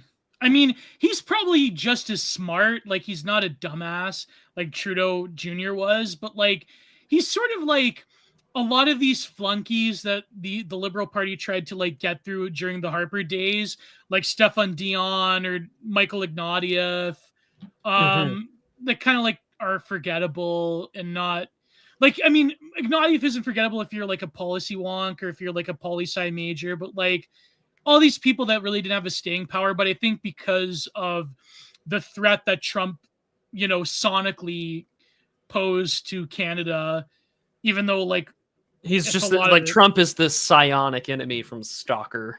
Yeah, exactly. So that's how Pierre Poilievre turned a 20-point plus into a deficit. So, it like a lot of these like there's like these Canadian libtards like you could tell they're like Arnie leftist millennials. Like one guy's some Catboy whatever, another guy's got a Napoleon avatar. Like there's these types, right? They're like very Canadian, yes. They're like J.J. McClellan types, only like more to the left than J.J. McClellan. Very Canadian. Where they're gloating like, see, like we're gonna rule Canada forever. Liberal Party's gonna rule Canada forever. But I'm like, okay, at the end of the day, Carney did not secure that victory on his own. You know who secured that victory for Mark Carney? Donald Trump. So it's like the thing you hate the most. And like I got my criticism of Trump, obviously. Like the whole like wait, you and I both do. This ain't new. But the thing is, like, even in your depths of hatred for Donald Trump, he still gave you the W. Mark Carney did not secure the W for the Liberal Party. Donald Trump secured the W for the Liberal Party. So it's like, even in your hatred, he still like runs your thing. It's very funny that way. And of course, like Mark Carney had to capitulate with the tariff thing. I mean, who knows what's going to happen with that? Like, I hope Trump shows mercy on us, obviously as a Canadian. But I mean, that's a bad look. But at the end of the day, I think like boomers that voted for Carney, I don't think they're really going to care either way. I think like what's going to happen is they're going to quietly do a trade deal, but Mark Carney is going to be made to show that he's not in the center of anything. And I think the way that Trump snubbed him from this Z-Man meeting in the White House, or at Alaska, I think that's a sign that all these other European leaders were given access, but not Mark Carney. Mark Carney had to go on his own to go meet Zelensky. And, it's a particularly strange time because it is like, I thought Carney could work with him because he wasn't Trudeau, but I was wrong. Well, I think there's just that determination to not, to really just tell the rest of these guys, no, like you don't get a say in anything. I think because JD Vance follows Peter Nemitz on Twitter, maybe that's what it is. Press Canada even more. I'm not impressed. I must return to the pipes. But here's the thing, though. Here's what I want to make public, though. It's like my hatred of Mark Carney and the Liberal Party doesn't mean that like I want to sell Canada out to America. I frankly think the Canada becoming America thing's ridiculous and stupid. And I've said this before. I'm not like you inherit a whole other batch of problems. Exactly. Are fundamental. Like if you think it's bad, like this goes back to like the Columbian Exchange. Like there is some politics here that you don't want to inherit. Yeah. And like why would you subject yourself to this kind of hell? But when I was younger, when I was a conservatard, when I was in high school, I generally did like have this fondness for America. When Trudeau got into power in particular, I remember, was I still in high school? I was just out of high school. But as time goes on, as I read more about Canadian history, as I appreciate the art, which by the way, I'm going to record. I went with my GF. I went to the McMichael Gallery, which is the gallery in the middle of, it's near Mississauga. It's in Vaughan, and it's all Canadian art.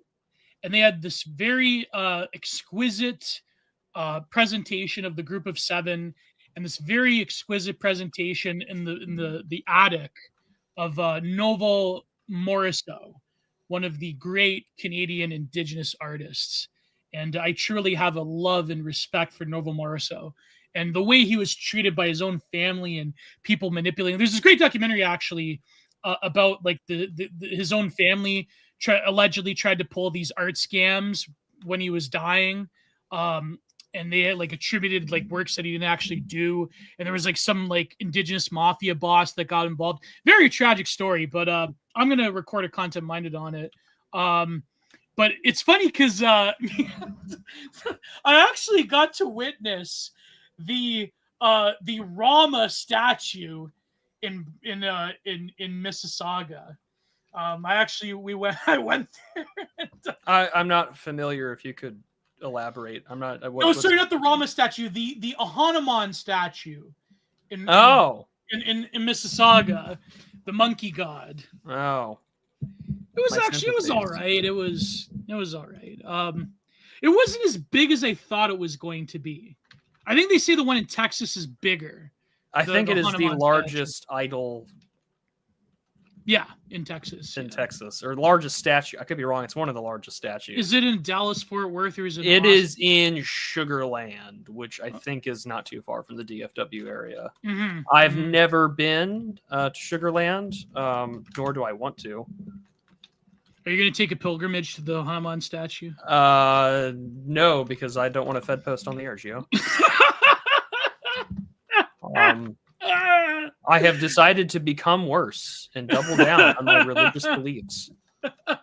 So no, I don't think I should speak about my opinions on that, Gio. Probably not my best. It's one of the Michael Gallery. It was the first time I went since I was a kid, so it was great. They did have this Ken Mockman thing that set me off. I'm going to talk about, but other than that, it was. They even had like these like Indigenous like outsider artist women drawings that were pretty good. Some of them were kind of like not too great, but then there was ones that were very, very good. These Inuit women artists that were pretty good. Shocking, I say this on air. You think I'm a terrible racist, right? He's the ultimate woman respecter. No, the Indigenous art was quite good. And I I will talk about why I have such a favorable opinion of Novo Marso as opposed to Ken Mockman. So that's going to be good. But anyways, I bring this up because of it's a very funny state where a lot of people interpolate their own roles in the global system relative to the American political system, to where like, why is it that people in Germany or France have more of a, like, why are they aware of, I don't know, like the politics of California? Well, of course, because of the culture industry, but it's like, it's such a weird thing. Like, why do people in Germany know about Gavin Newsom? It's like, or anyone but Trump, baby. Anyone but Trump. So stupid. Oh, I mean, when I'm having none of it. I'm having none of it. I mean, say what you will about like like the whole system or whatever you want to call it, about I don't know, like American politics or whatever, but like it's just about American imperialism, I should say. Let me rephrase that. Like, say what you will about American imperialism or whatever you want to call it. Like, when you are so culturally dominant, like when your cultural hegemony and your politics is kind of like the greatest game show on God's green earth. Yeah. Like, what else are you gonna do? Yeah, true. You know, like, true. Yeah. Can you imagine like some guy in Austria or some guy like, it's always an oddity when an American, like, like Moldovan will talk about like the niche political parties in like Spain or Eastern Europe or whatever nation like that. Like, you just don't hear Americans talk about that, and even when they do, most of the time we're usually wrong. Or they're like geopolitics professors or something like that. I mean, that was another reason why, like, people had asked me a long time ago, like, Prude, why don't you go back to doing that? And I'm like, the answer to that's really straightforward. And it's because the more I kept doing it later on, the more I realized I was incredibly ignorant. And I didn't want to, it seemed not in my best interest to keep doing something that I was fundamentally bad at. Yeah. Or that I knew very little about. And so... did you see that the Claremont Review of Books mentioned UK aesthetic and Kunli Drukpa? Yeah, I think it was it Helen Andrews who wrote the article? Yeah, no, it was someone else, but Helen Andrews is promoting it. Yeah. Okay. Helen Andrews, my beloved. Oh, man. I know. She's married. Our Teutonic Shield maiden, folks. Is she German? Yes. If you were to look up her maiden name, she is very, very German. Which is why I make the joke about Teutonic autism. Oh my god. But should we go to super chats? Yeah, I guess we can go to super chats. Is there anything else that you wanted to bring up, Gio? Well, I did that great show with Jay Burden. I highly recommend it. I put out that article last week, which is very funny because I actually talked about lolcows in it, and the unfortunate death of King Cobra, and I have a content minded out with our good friend Paz. We talk about Warhammer 40K, and it was actually a paid review by our good friend Punished. Oh god, there's so many Punished. He's in our chat. Oh, I'm having a brain fart. It's almost been 3 hours. Yeah, it has been. Our friend's name, he was in the chat today, I think. Punish Scribe, our good friend Scribe. He, I know Jay Burden misspelled my name, but Punish Scribe, he paid me for a review of the fan-made Warhammer 40K video,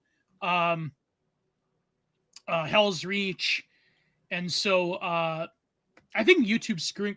Excuse me. I think YouTube's screwing with my views. I don't know. Maybe because I uploaded that on a Sunday. But yes. If you do a weekend upload Friday through Sunday, just consider your views just borked. And if you're live more often than you're yeah, you're right. Yeah, I gotta fix that. I gotta get back to promo shorts. I gotta get more shorts. But yeah, the Scarlet Thread Society, the book club that Dexter de La Paz does on Patreon is quite good. He goes, it's very similar to like classic Coast to Coast AM with Art Bell, and it's very good. And so, yeah, we talk about Warhammer 40K and the games industry and things of that nature, and we review Hell's Reach.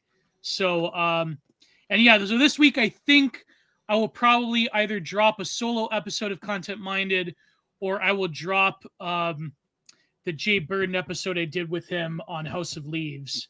So I'm still thinking. But yeah, so that's my shilling. And yeah. Well, there you go. Like I've been pretty. We have 2 articles out. I've been that too. I've been pretty busy these last couple of weeks IRL for obvious reasons. Things have been finally coming to where I can be live and doing things again. Thank God Entropy is working again. It makes me so happy. You have no idea.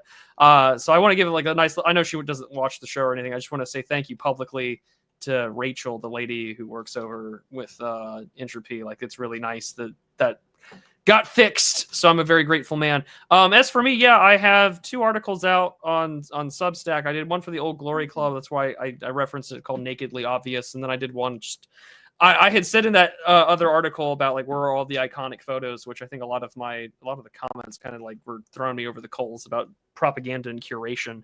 But so many things we say on the show never turn into fully fleshed out thoughts. And I remember Dave Green, this was like several years ago when Jay Burden just got a start. He had Jay Burden on the show. And Jay had apologized for not having a complete like position on something.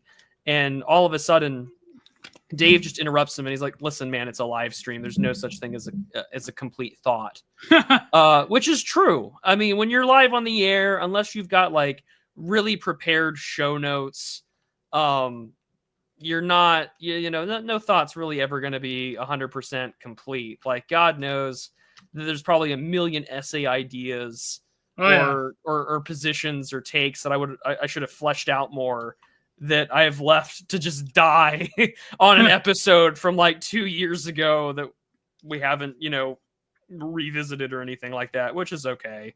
I mean, it sucks, and I would like to correct that. But I've mentioned that photograph one like 3 or 4 times now, and I'm like, all right, Matt, you need to just shut up about it and write an essay. And I just wrote a short little thing on it. It's on Substack. I've been very happy with it. I also wrote a short story not too long ago. I think I mentioned that an episode or 2 ago, where I just based it off of an Andy Schauf song. Because I haven't done short story writing or fiction writing in years. Like it's kind of depressing, because when I was in college, my ability to really appreciate fiction or read about it and write it had just functionally died.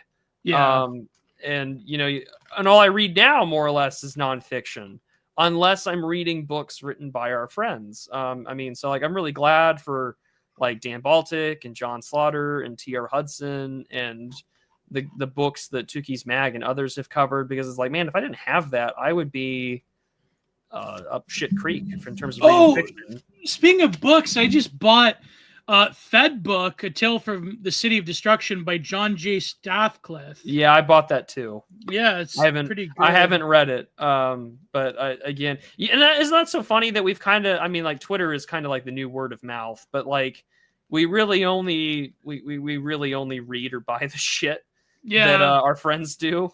I even bought Self-Suicide back the day before Logo blocked me. I kind of want to read that book. Yeah, it's all right. Just because I want to say I've read it. In the same way I own the book from Caleb Malpin about how BreadTube serves imperialism. Like, I bought that book. Don't tell me why, but I certainly did. I just thought it was interesting that this like socialist guy wrote a book about it. And talking about their handlers. Or they serve their own non-sick desires like Destiny. Oh yeah, it's all about. Oh man, I hope he gets. But you know what? You know what the thing is? You know what the tragedy of it is? That he's probably not going to get convicted for anything. Because like lolcows on the internet have this like weird sheen. They have this like plot armor. I guess the gamers call it plot armor of reality, where they could just do whatever they want. They never get persecuted for it. And unfortunately, I think the cops. Although they had this one lawyer on Kino Casino that said like, a way to sell it would be to be like, if someone close to like Pam Bondi would be like, hey, you know, the Trump Justice Department could own the libtards by going after Destiny, and that would really be something to see. Yeah, I'm not really holding my breath on that one, but boy, oh boy, Yeah. would that be really entertaining. If Destiny goes to jail for CSAM, that'd be wow. That'd be I think God would be smiling on us extra hard that day. But you know, it's that probably would not gonna happen. Let's be real. That would really be something to see. I'm not holding my breath, but well, Valish was also caught with CSAM, so yeah, you know, well, he's not going to jail anytime soon. I'm going to jail. Yeah. Well, look how much fucking things Ethan Ralph did that were illegal, and he's still. Well, that's different because I think he escaped to Mexico. Like there was that other bread tube that escaped to Australia. I can't say his name, or else he'll try to come and sue me. But yeah, don't do that. the only fucking guy, and it wasn't even political. The only guy that got really fucked for saying shit on the internet was him Carl Jobst? Yeah, the guy who Billy Mitchell. Who Billy Mitchell sued. Yeah. Yeah. Man, it's kind of wild to think about. But no, like... I pray that Destiny goes to jail. In my opinion, I know it's not a good thing to pray about, but there's a lot of evidence that she was 17 years old. And I know people are gonna be like, "Oh, that's not real. That's hebephilia." Blah blah blah. But like, come on, be real. Like, let's not go there. Let's not. And by the way, now that I'm publicly criticizing people, I think that like Michael Tracy was doing this like concern trolling recently. Like I like I've said this position multiple times in the show. Belittling the whole Epstein thing, belittling this case that happened recently with a citizen of a certain nation, I think that's bullshit, and I 100% disagree with all these people. Like, you know, I've publicly said that I've liked Michael Tracy's work in the past, you know, but I think like this whole like actually when it comes to Epstein and shit like that, it's just I can't stand by it. I think Michael Tracy, unfortunately he's got this like contrarian thing going on, kind of like Hanania. Doesn't he do a show with Hanania? Yeah, that's all they kind of really do. Ugh, it's just like I'm not gonna lie, I appreciated Michael Tracy probably from like 2019 to 2023. Yeah, and it kind of went to current Michael Tracy, not so much. Yeah, but that's okay. But you can criticize people where they're worthy of criticism, and also praise them when they're worthy of praise. But I think like defending Epstein, yeah, and it's the whole thing about like actuallying when it comes to Gaza as well is just so fucking stupid. Him and Hanania, it's just it's same with Trump, right? It's the same thing. Like the whole recent thing about the Chinese university students. It's like. You can't okay. Trump is obviously aligned with the China Hawk faction of the neocons, right? Yeah. So I really don't see this thing lasting. But I mean, of course, he's probably going to renege on it. Yeah. Well, I would hope so. In the same way that, like, holy shit, like what a bombshell that was. That even if they don't live in the country, there are still 55 million fucking visa holders. Like, that's insanity. And I mean, even bringing attention to that is good because I mean, if there's this weird, I don't want to say again, the whole Twitter is real life discourse, but like again, if you want to, the cycle of chimping, like I guess there is a always chimp. Yeah. There is a part of that, and it does work, and you know that's an important thing to consider here, especially if they're going to be listening or reading, or we have mutuals that work in the administration. You guys should know better than to let this shit happen because, like, they are an enemy. They are. It's that straightforward. Well, Chinese students, I mean, they've like look what happens here in Canada. Like during ClownVid, there were Chinese students that were giving lab secrets away to the Chinese government. Like, come on. Like, well, we just had like espionage, agro-terrorism. Like, it's a national security risk. And you know what's the memes about like a very overtly Chinese name? It's like the people you least suspect giving secrets to the Chinese government. These O'Learys are real freaking problem, Like, oh my gosh. Well, it's the same with India. It's the same with a lot of Truck a host of other. drivers and the rest of them. Yeah, it's it's a nightmare. Well, even in universities, I mean, I think like for years in Canada, it's been a huge scam with the foreign student visas, and it's the same thing. Like it's the same thing with like the Sikhs versus the Hindutvas. I mean, they both try to exert foreign influence on Canada. I think that's not a controversial statement. And America. Well, I mean, yeah, and Silicon Valley and India. Come on. Well, like again, what does it boil down to? It boils down to one simple thing: that if you bring these people in, the ethnic squabbles of that fight are going to be present.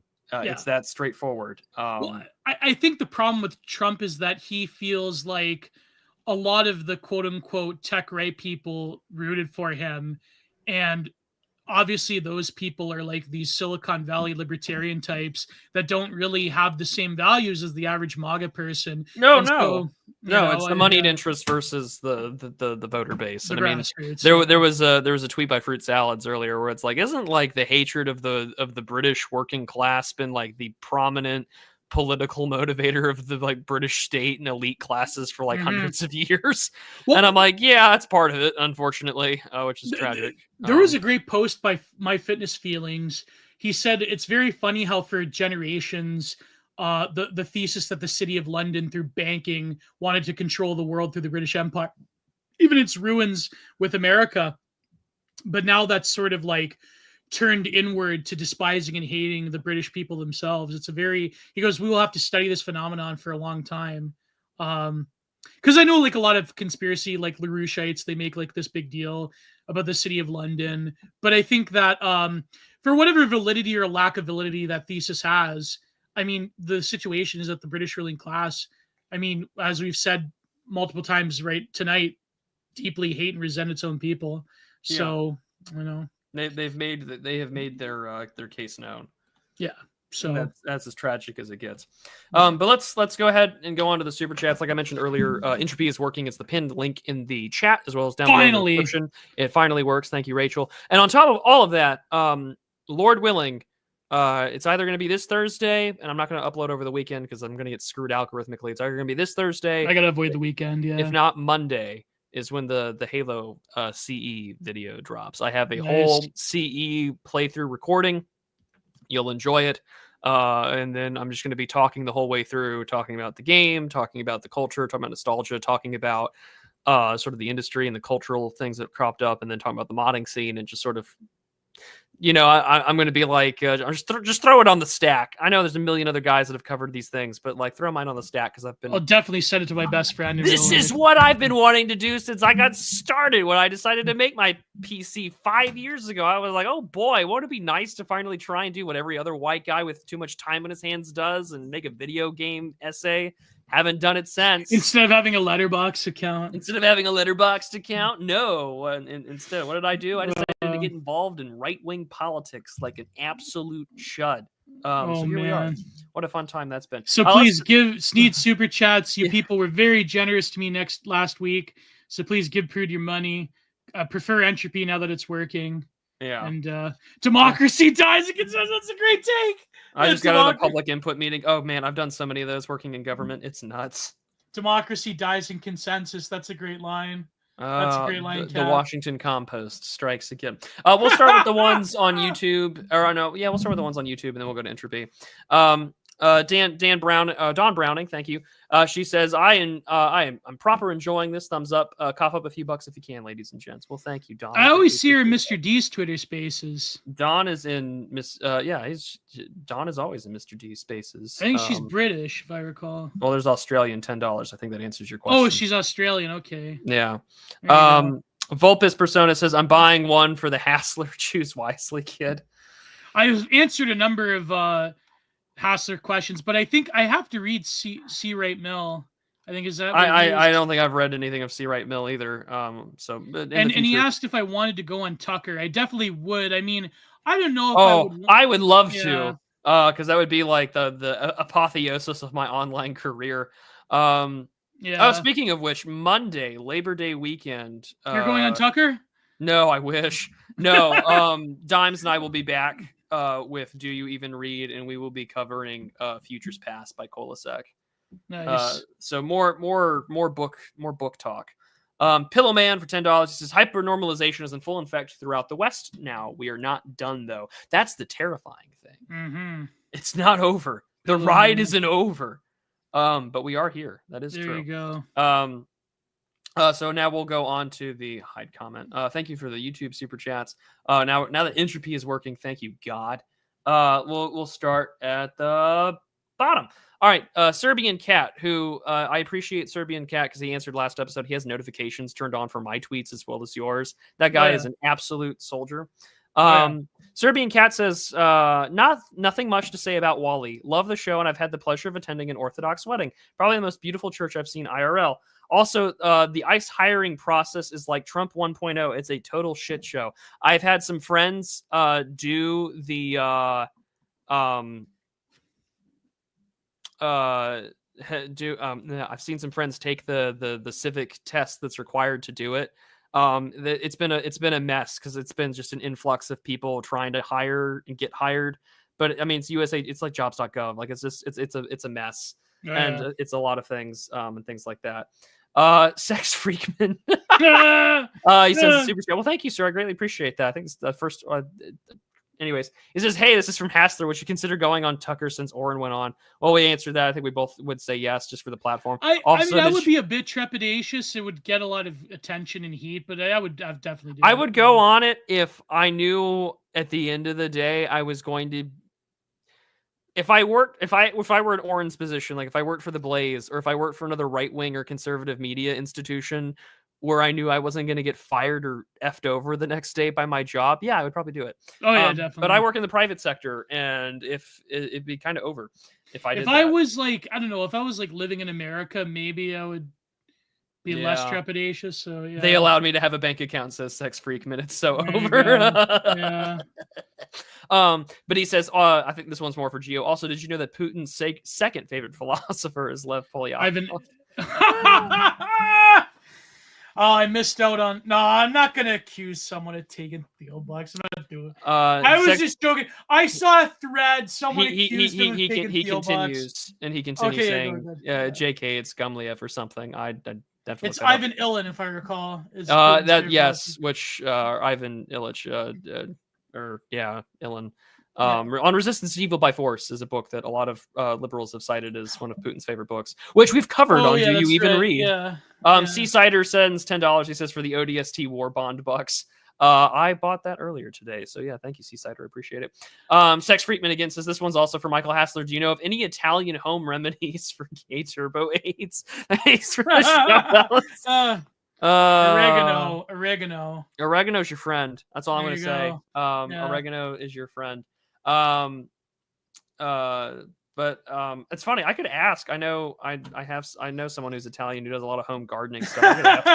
I might. Tony, I give you a doctor's note. It was fucking with my head.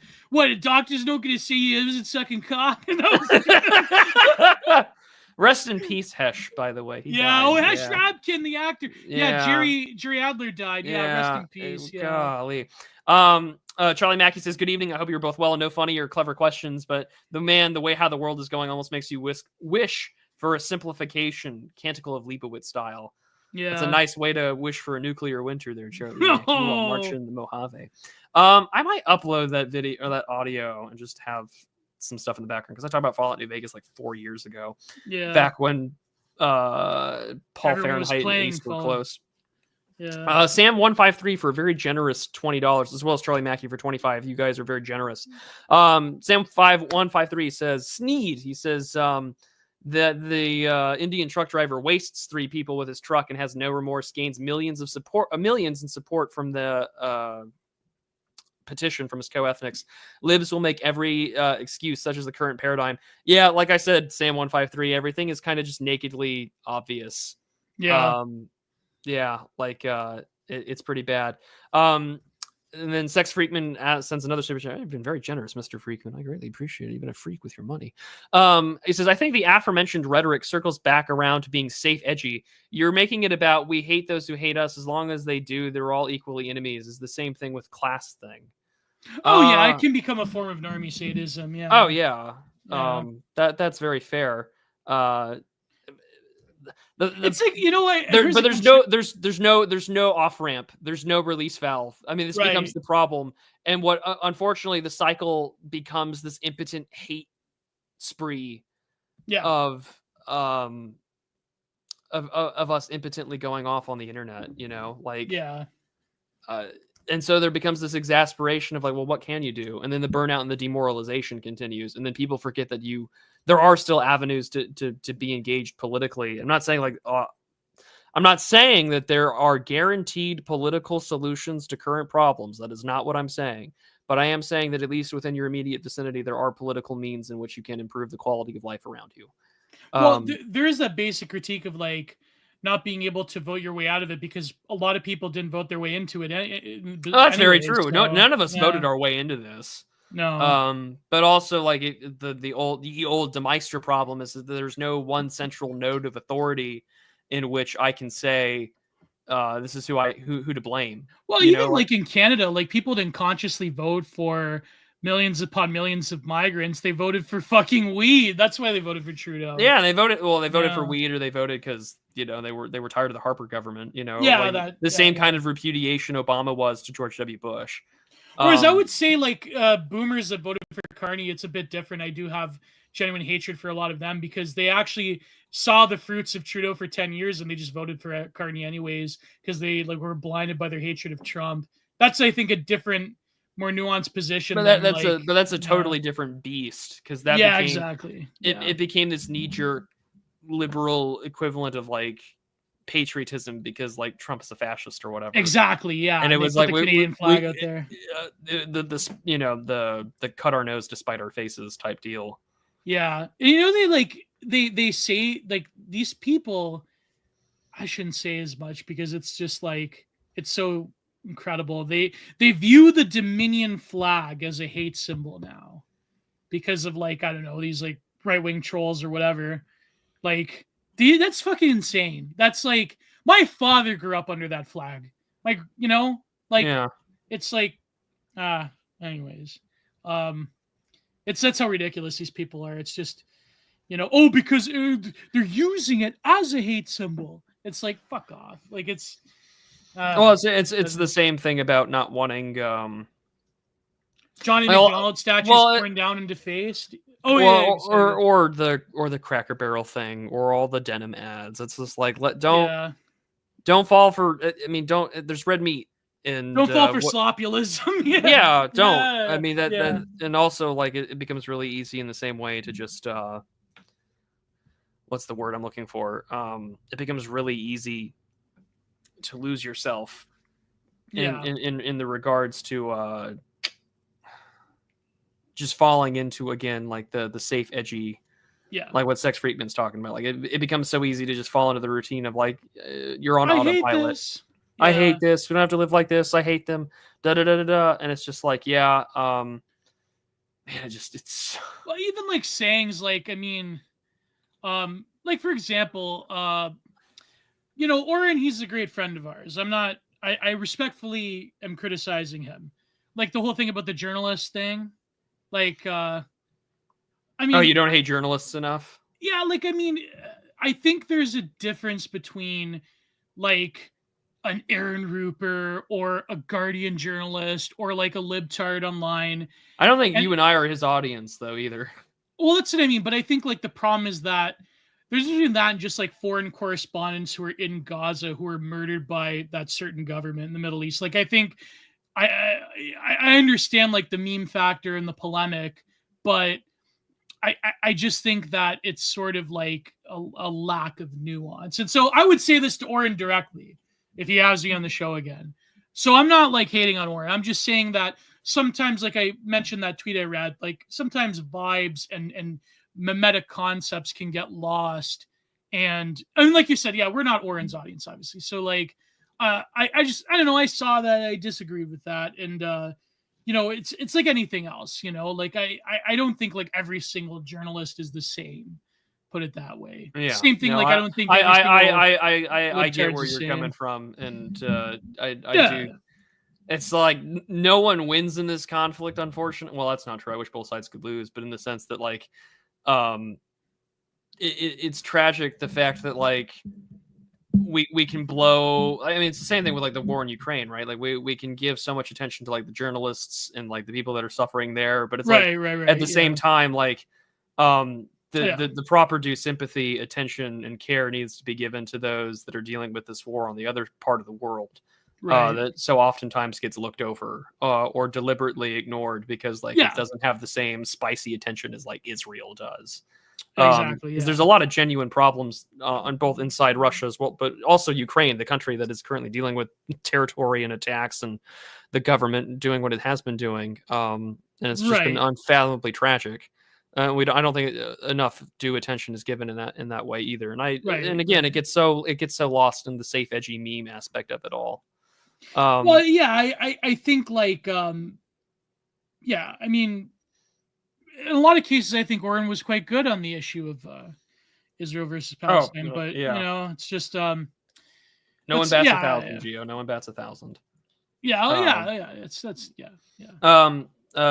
Serbian cat. Unless you're Richard Hanania, then you. Well, he can go. There's some people that are just like on the wrong side of every single issue. Like some people just have this ability to be on the wrong side of every single thing. Like Hanania is one of them. Bill Crystal's another one. Who else am I thinking of here? Well, I'm gonna read the last super chat. Anyways, go ahead. Sorry. For the night. He can go out with the dogs. Serbian cat. I'm gonna try really hard to answer your question here. He just simply reminds us that there was a question asked to Charlie Kirk a while ago about when do people get to maybe take some more not so safe political action. And he says that question is still unanswered. What's the line? When do people get to act? He says, I apologize if this is too edgy. I'm just very frustrated. I think by the time that line gets crossed, you will not be listening to this show, Serbian Cat. Probably. If things get so bad that question has been answered, Gio and I are not going to be live on the air talking about it. And I doubt that if it when or how it gets to that point, I don't know. We hope it doesn't, obviously.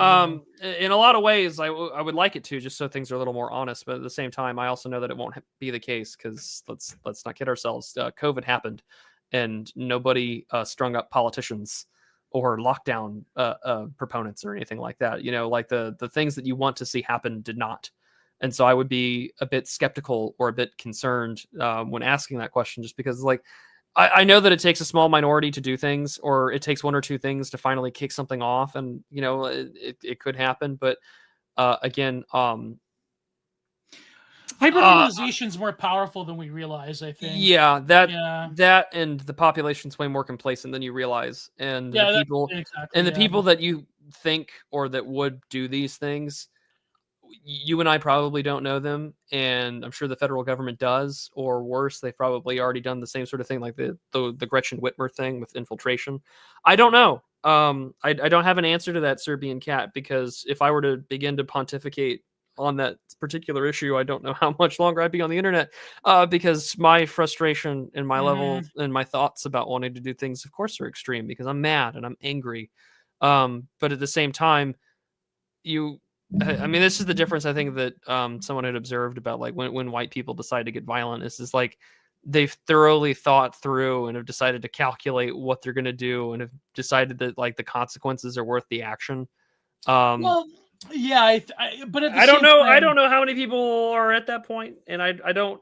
I will say this, Serbian Cat. My personal opinion on the subject, I'm not comfortable airing out loud. I think material conditions plays a huge factor into the hopelessness that people feel. But at the same time, like I hate to use the lockdowns again as a reference. It's just like a lot of people were willing to just put up with like the change in the quality of life and the permanent change to our social change and the poverty that came with it. Yeah, we haven't recovered. Hell, we haven't recovered from 2008. Yeah,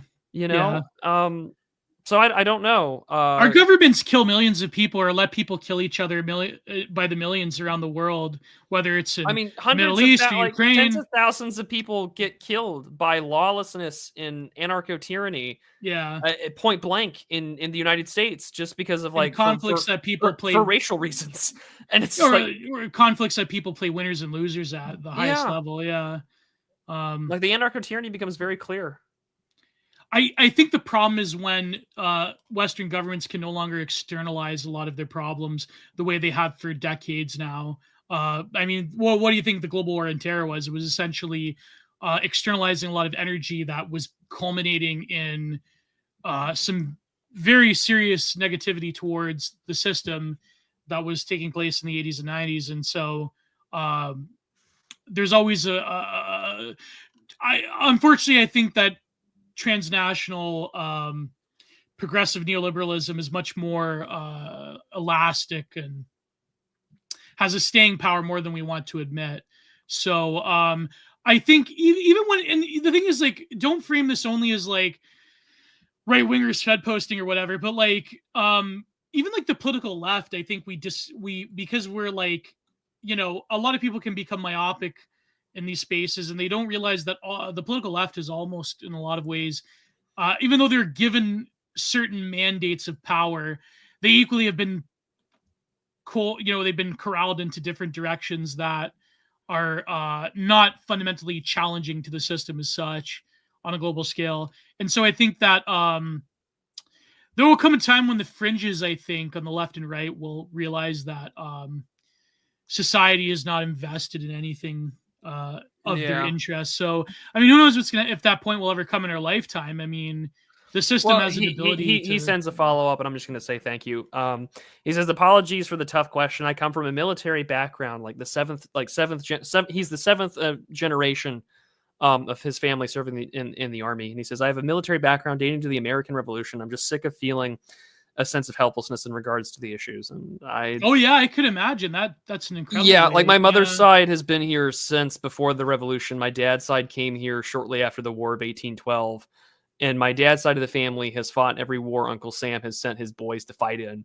And there's a family plot, I won't say in which state, it's in the Midwest, like a lot of Scots Irish, where on almost every headstone of my family name on my dad's side has been guys that have served since the Mexican American War onward. And I mean, I'm you have relatives buried in Arlington? I have some, yeah. Oh wow. But like I feel you, Serbian Cat, because like it's the old time conflict, because you're patriotic, you love the United States, you love what it stood for, you love the people that you know that you would die to defend and that you love. Because love hath no great, like, you know, no love. I think a massive level of chimping would probably be if the political left realizes they've been conned, kind of like what maybe Endless Pragmatist was saying. I think that could be I think it's more likely than the right chimping, to be honest. Probably. But also, like, and I've said this before and out loud in other conversations as well, IRL, but it's just like, if I really wanted to cause a left-wing chimp out, I would target Chase Bank and I would cause a cyber attack on the EBT direct deposit. Oh my God. And I would watch the cities burn. I would. Yeah. But like, if I've thought about this, I know that someone else has thought about this, and I know someone at DARPA has thought about this. Like, you know, nothing original. But all I can say, Serbian Cat, is like, I feel your frustration. But I don't have an answer, and I don't know if I ever will. Someone at DARPA's thought about that. Well, I'm sure someone at the DoD has thought about it. I'm sure there's a white paper about how to like keep the fucking welfare secure cyber attacks. No, but see, all of the coding socks hackers that the federal government got with Anonymous, they're far more they're like occupied by, like, I don't know, hacking into the Heritage Foundation database rather than doing anything that would provoke some kind of like leftist social revolution in America. See how that works though? Like, that's, you know what I mean? Like, even they've been proud. Things to think about, you know, just things to I don't know. But I think that we're not condoning any of this action by no, but also just I have no control over left wingers going crazy. Put it that way. I don't either. And so I genuinely think that whatever comes the violence will be the violence will certainly come more from I the think left. the violence will probably come from the political left, in my opinion. That's At least for now. For now, yeah. For now, yeah. just because that's where it's safe to be acceptably evil and mean. Unless you get a Democrat president again, and they'll go back to sleep. Yep, that's kind of true. like Republicans. Yeah. Actually, no, I shouldn't say that, because even when they did have Obama, they never like truly. All right, Gio, we're almost at 3.5 hours. I think. All right. By the way, I was thinking of James Lindsay, who's wrong on every single issue. Well, he's paid to be wrong. Yeah, and I guarantee you that there's probably some foreign interest there that would probably like to keep him that way. So overall, I will have, Lord willing, the Halo video out this Thursday. If not, it'll be out next week. I will be live with Dimes on Monday, on the Church New Year, on Labor Day, covering Kolosek's Futures Past, and we'll talk about semiotics and language and all sorts of fun stuff. It's going to be a two-parter. I'm not covering that massive chunk of volume in one stream. Dimes and I are changing the show. We're going to be a little more focused on notes and things like that going forward in the future. I will have, hopefully by Friday, I'm finally going to have that out. I'm going to have part one of probably 4 or 5 of the essay series Program to Post. This will be introduction, talking about what I want to do with this essay series while I'm writing it. Program to Post. I like that title. Yeah, that's great. But yep, I will. We're going to be. The show will go on as it has been, and we will continue next week. And then in September, so probably, and I need to download the episodes to find a place for Gio to stream them. Lord willing, the episodes of the 9th and the 16th of September will be our parts 1 and 2 of the Steins Gate review. So we'll have one more episode where we cover whatever in the news, and then we're going to have 2 dedicated review streams. Y'all make us want to watch way too much anime. And then I'll have the King of the Hill review out at some point in time for the new season. But that's all I've got going on. Gio's links are down below in the description. He's got his new 40K episode out covering the Hell's Reach thing that our friends have wanted him to cover for a while. We've got our paid review out today for Wally. So with that being said, thank you so much for tuning in. Thank God Entropy works. Thank you all for your lovely super chats. Don Browning, thank you. Goodbye and good night to everybody. Gio, say what you always say. God bless. Goodbye. Too sweet. See you, gents.